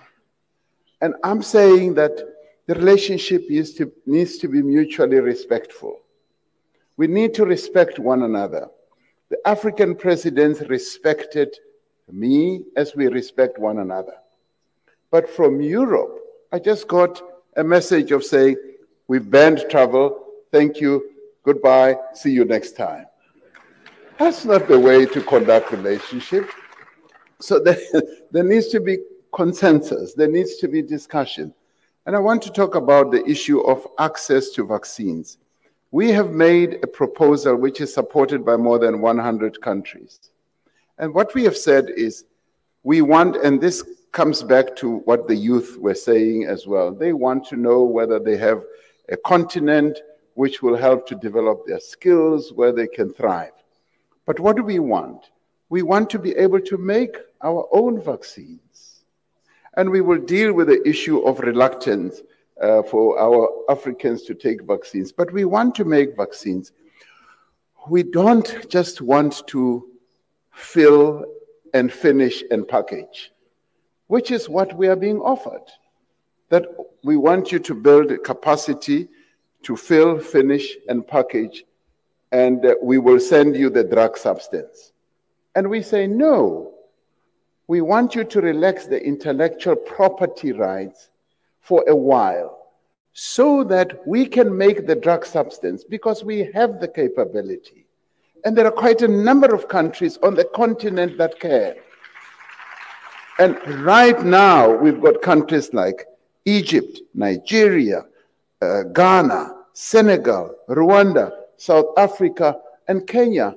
Easily, they have the capability, the manufacturing capability, and we are saying we want to be able, we want to go beyond just getting the substance from Europe or wherever, filling and distributing. We want to make the drug substance, because that is where the intellectual property resides. And that is where we want our young people who are epidemiologists, who are scientists, to see that there is a future for them. Then they will not go to Europe, they will not go to America, they will stay here, because they will know that they can work effectively and display all the skills we have. Now, what does the world, the northern part of the world do? They say, no, we know what is good for you. We just want you to do fill and finish. and that's it. And we say, no, we no longer want that. You did that long ago when you colonized us. And when you raped and pillaged our countries, we're saying no now. We have the capability and we want to make all these things ourselves. Now for me, that is smart partnerships. We want to deal with Europe. We want to deal with the northern part of America and so forth on a respectful basis. We as Africans are respectful and have always been. And maybe that's where our mistake is. That's why we were colonized in the way that we were colonized, because we respect too much. And we say, respect us as well. Now, coming to the question you raised, there are quite a number of issues that we have to embark upon for our recovery. Obviously, we have to improve our health systems. And I reject the notion that no, you can't really have the vaccines because you don't have good health systems. It is the COVID-19 that is enabling us, that is giving us the wherewithal to move forward to improve our health systems. So it cannot be conditional. We will improve our health systems as we are dealing with COVID, because every crisis in the end does yield its own benefits. And they say, right now, it's a crisis, and we are coming up with various methods of improving our health systems. The second one, obviously, is economic recovery, the integration of our continent, precisely what we are working on. And the other one, of course, is the whole process of industrializing and building a manufacturing base. And this is where the North looks down on us. They say, no, you don't have, the wherewithal and all that. And we say, we are building it. And the other one is infrastructure. The infrastructure build that you're seeing here in Senegal is phenomenal. This is a country on the move. And Africa is on the move. We are improving ourselves. So we want the world to recognize us, to recognize that. And the other issue is access to finance. Another injustice that happens is this. The northern part of the world, the rich countries, have been able to borrow trillions of dollars to deal with this pandemic. But they are borrowing at almost zero interest rates. When we borrow at high interest rates. In my own country, for instance, we've got a growing deficit because most of our revenue goes towards paying debt. And we are saying we want to borrow on really preferential, including at zero interest rates, so that when we get funding, we're able to use it for developmental needs. And that is why the limitations that are placed by financing institutions when they rate our countries is so unjust, because they say you must limit your deficit to 3%. Anything that goes about that, then they rubbish your country and you can no longer borrow. So it is important that we should be given the ability and the capability to raise funds. On the security side, Southern Africa is now involved in a war. In Mozambique, we're fighting insurgents who are spreading, and the Sahel region and so forth. And we've been in the DRC as South Africa for many, many years. We need funding, because the mission of the United Nations is to ensure that there is peace in the world. And the rich countries who became rich, underline, who became rich because they plundered and pillaged the countries that they colonized. The wealth that you see in the northern countries is the wealth that comes here, that comes from here. And we are saying, live up to your responsibilities. We need funding to fight the insurgents. And therefore, yes, the world system needs to fund us so that we continue to fund, to fight the war in our region. Lastly, the issue that is really going to be a boon for all of us is multilateralism. As Africans, we respect multilateralism. And we find that other parts of the world don't respect multilateralism. They usually act unilaterally. And you just hear a country has been throwing bombs in another country without going through a multilateral system. And we are saying multilateralism is important. We want to strengthen that. And all of us should act through the multilateral system. That's what I would say would lead to a really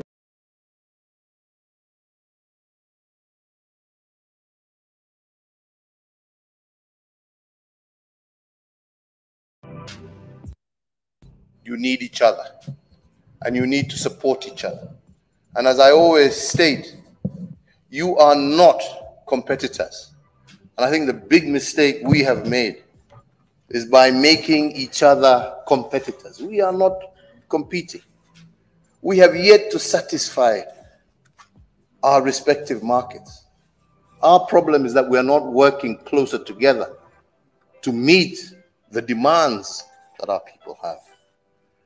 And as I was telling another gathering, these borders, and I also mentioned to my brother, these borders that you create silos for yourselves amongst, you must always remember, are not your creation. These were creations of people outside of this continent who made these borders not to develop you, but to extract from you. Now that you want to develop yourself, we must start looking at these borders, and we must start removing the barriers that we have put, that have defined us in the past, and now hinder us from being the giant that we should be.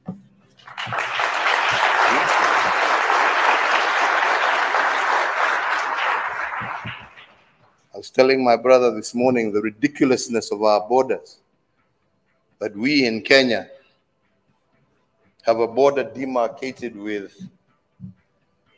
on one side with Tanzania, where the people who live on the border are the Maasai community. They were a nation once upon a time. Now today, they are Kenyans, they are Tanzanians, and yet they are relatives, but they live on two sides of a border. This is not proper. I was telling him of another example. To our west, Lake Victoria, where again another boundary was drawn between Kenya and Uganda. And where at one particular moment in time, between 2005 and 2007, we had two brothers, same father, same mother. Those who come from polygamous families know what I'm talking about. But this particular one, the same father, same mother. But because their land was stretched across between Kenya and Uganda, one brother inherited land on the Ugandan side, the other brother inherited land on the Kenyan side. And between 2005 and 2007, we had one brother as the vice president of Kenya and the other brother as the minister in charge of the presidency in Uganda. Now, I don't know whether you can find a much more ridiculous situation to explain the kind of position some of us find ourselves in. So these borders were not made for us. If we are going to become manufacturing giants, we need to do away with these borders. We need to see the African market as one. We need to be able to develop giants like Airbus that makes components in the United Kingdom, that makes components in France and in other parts of Europe. But as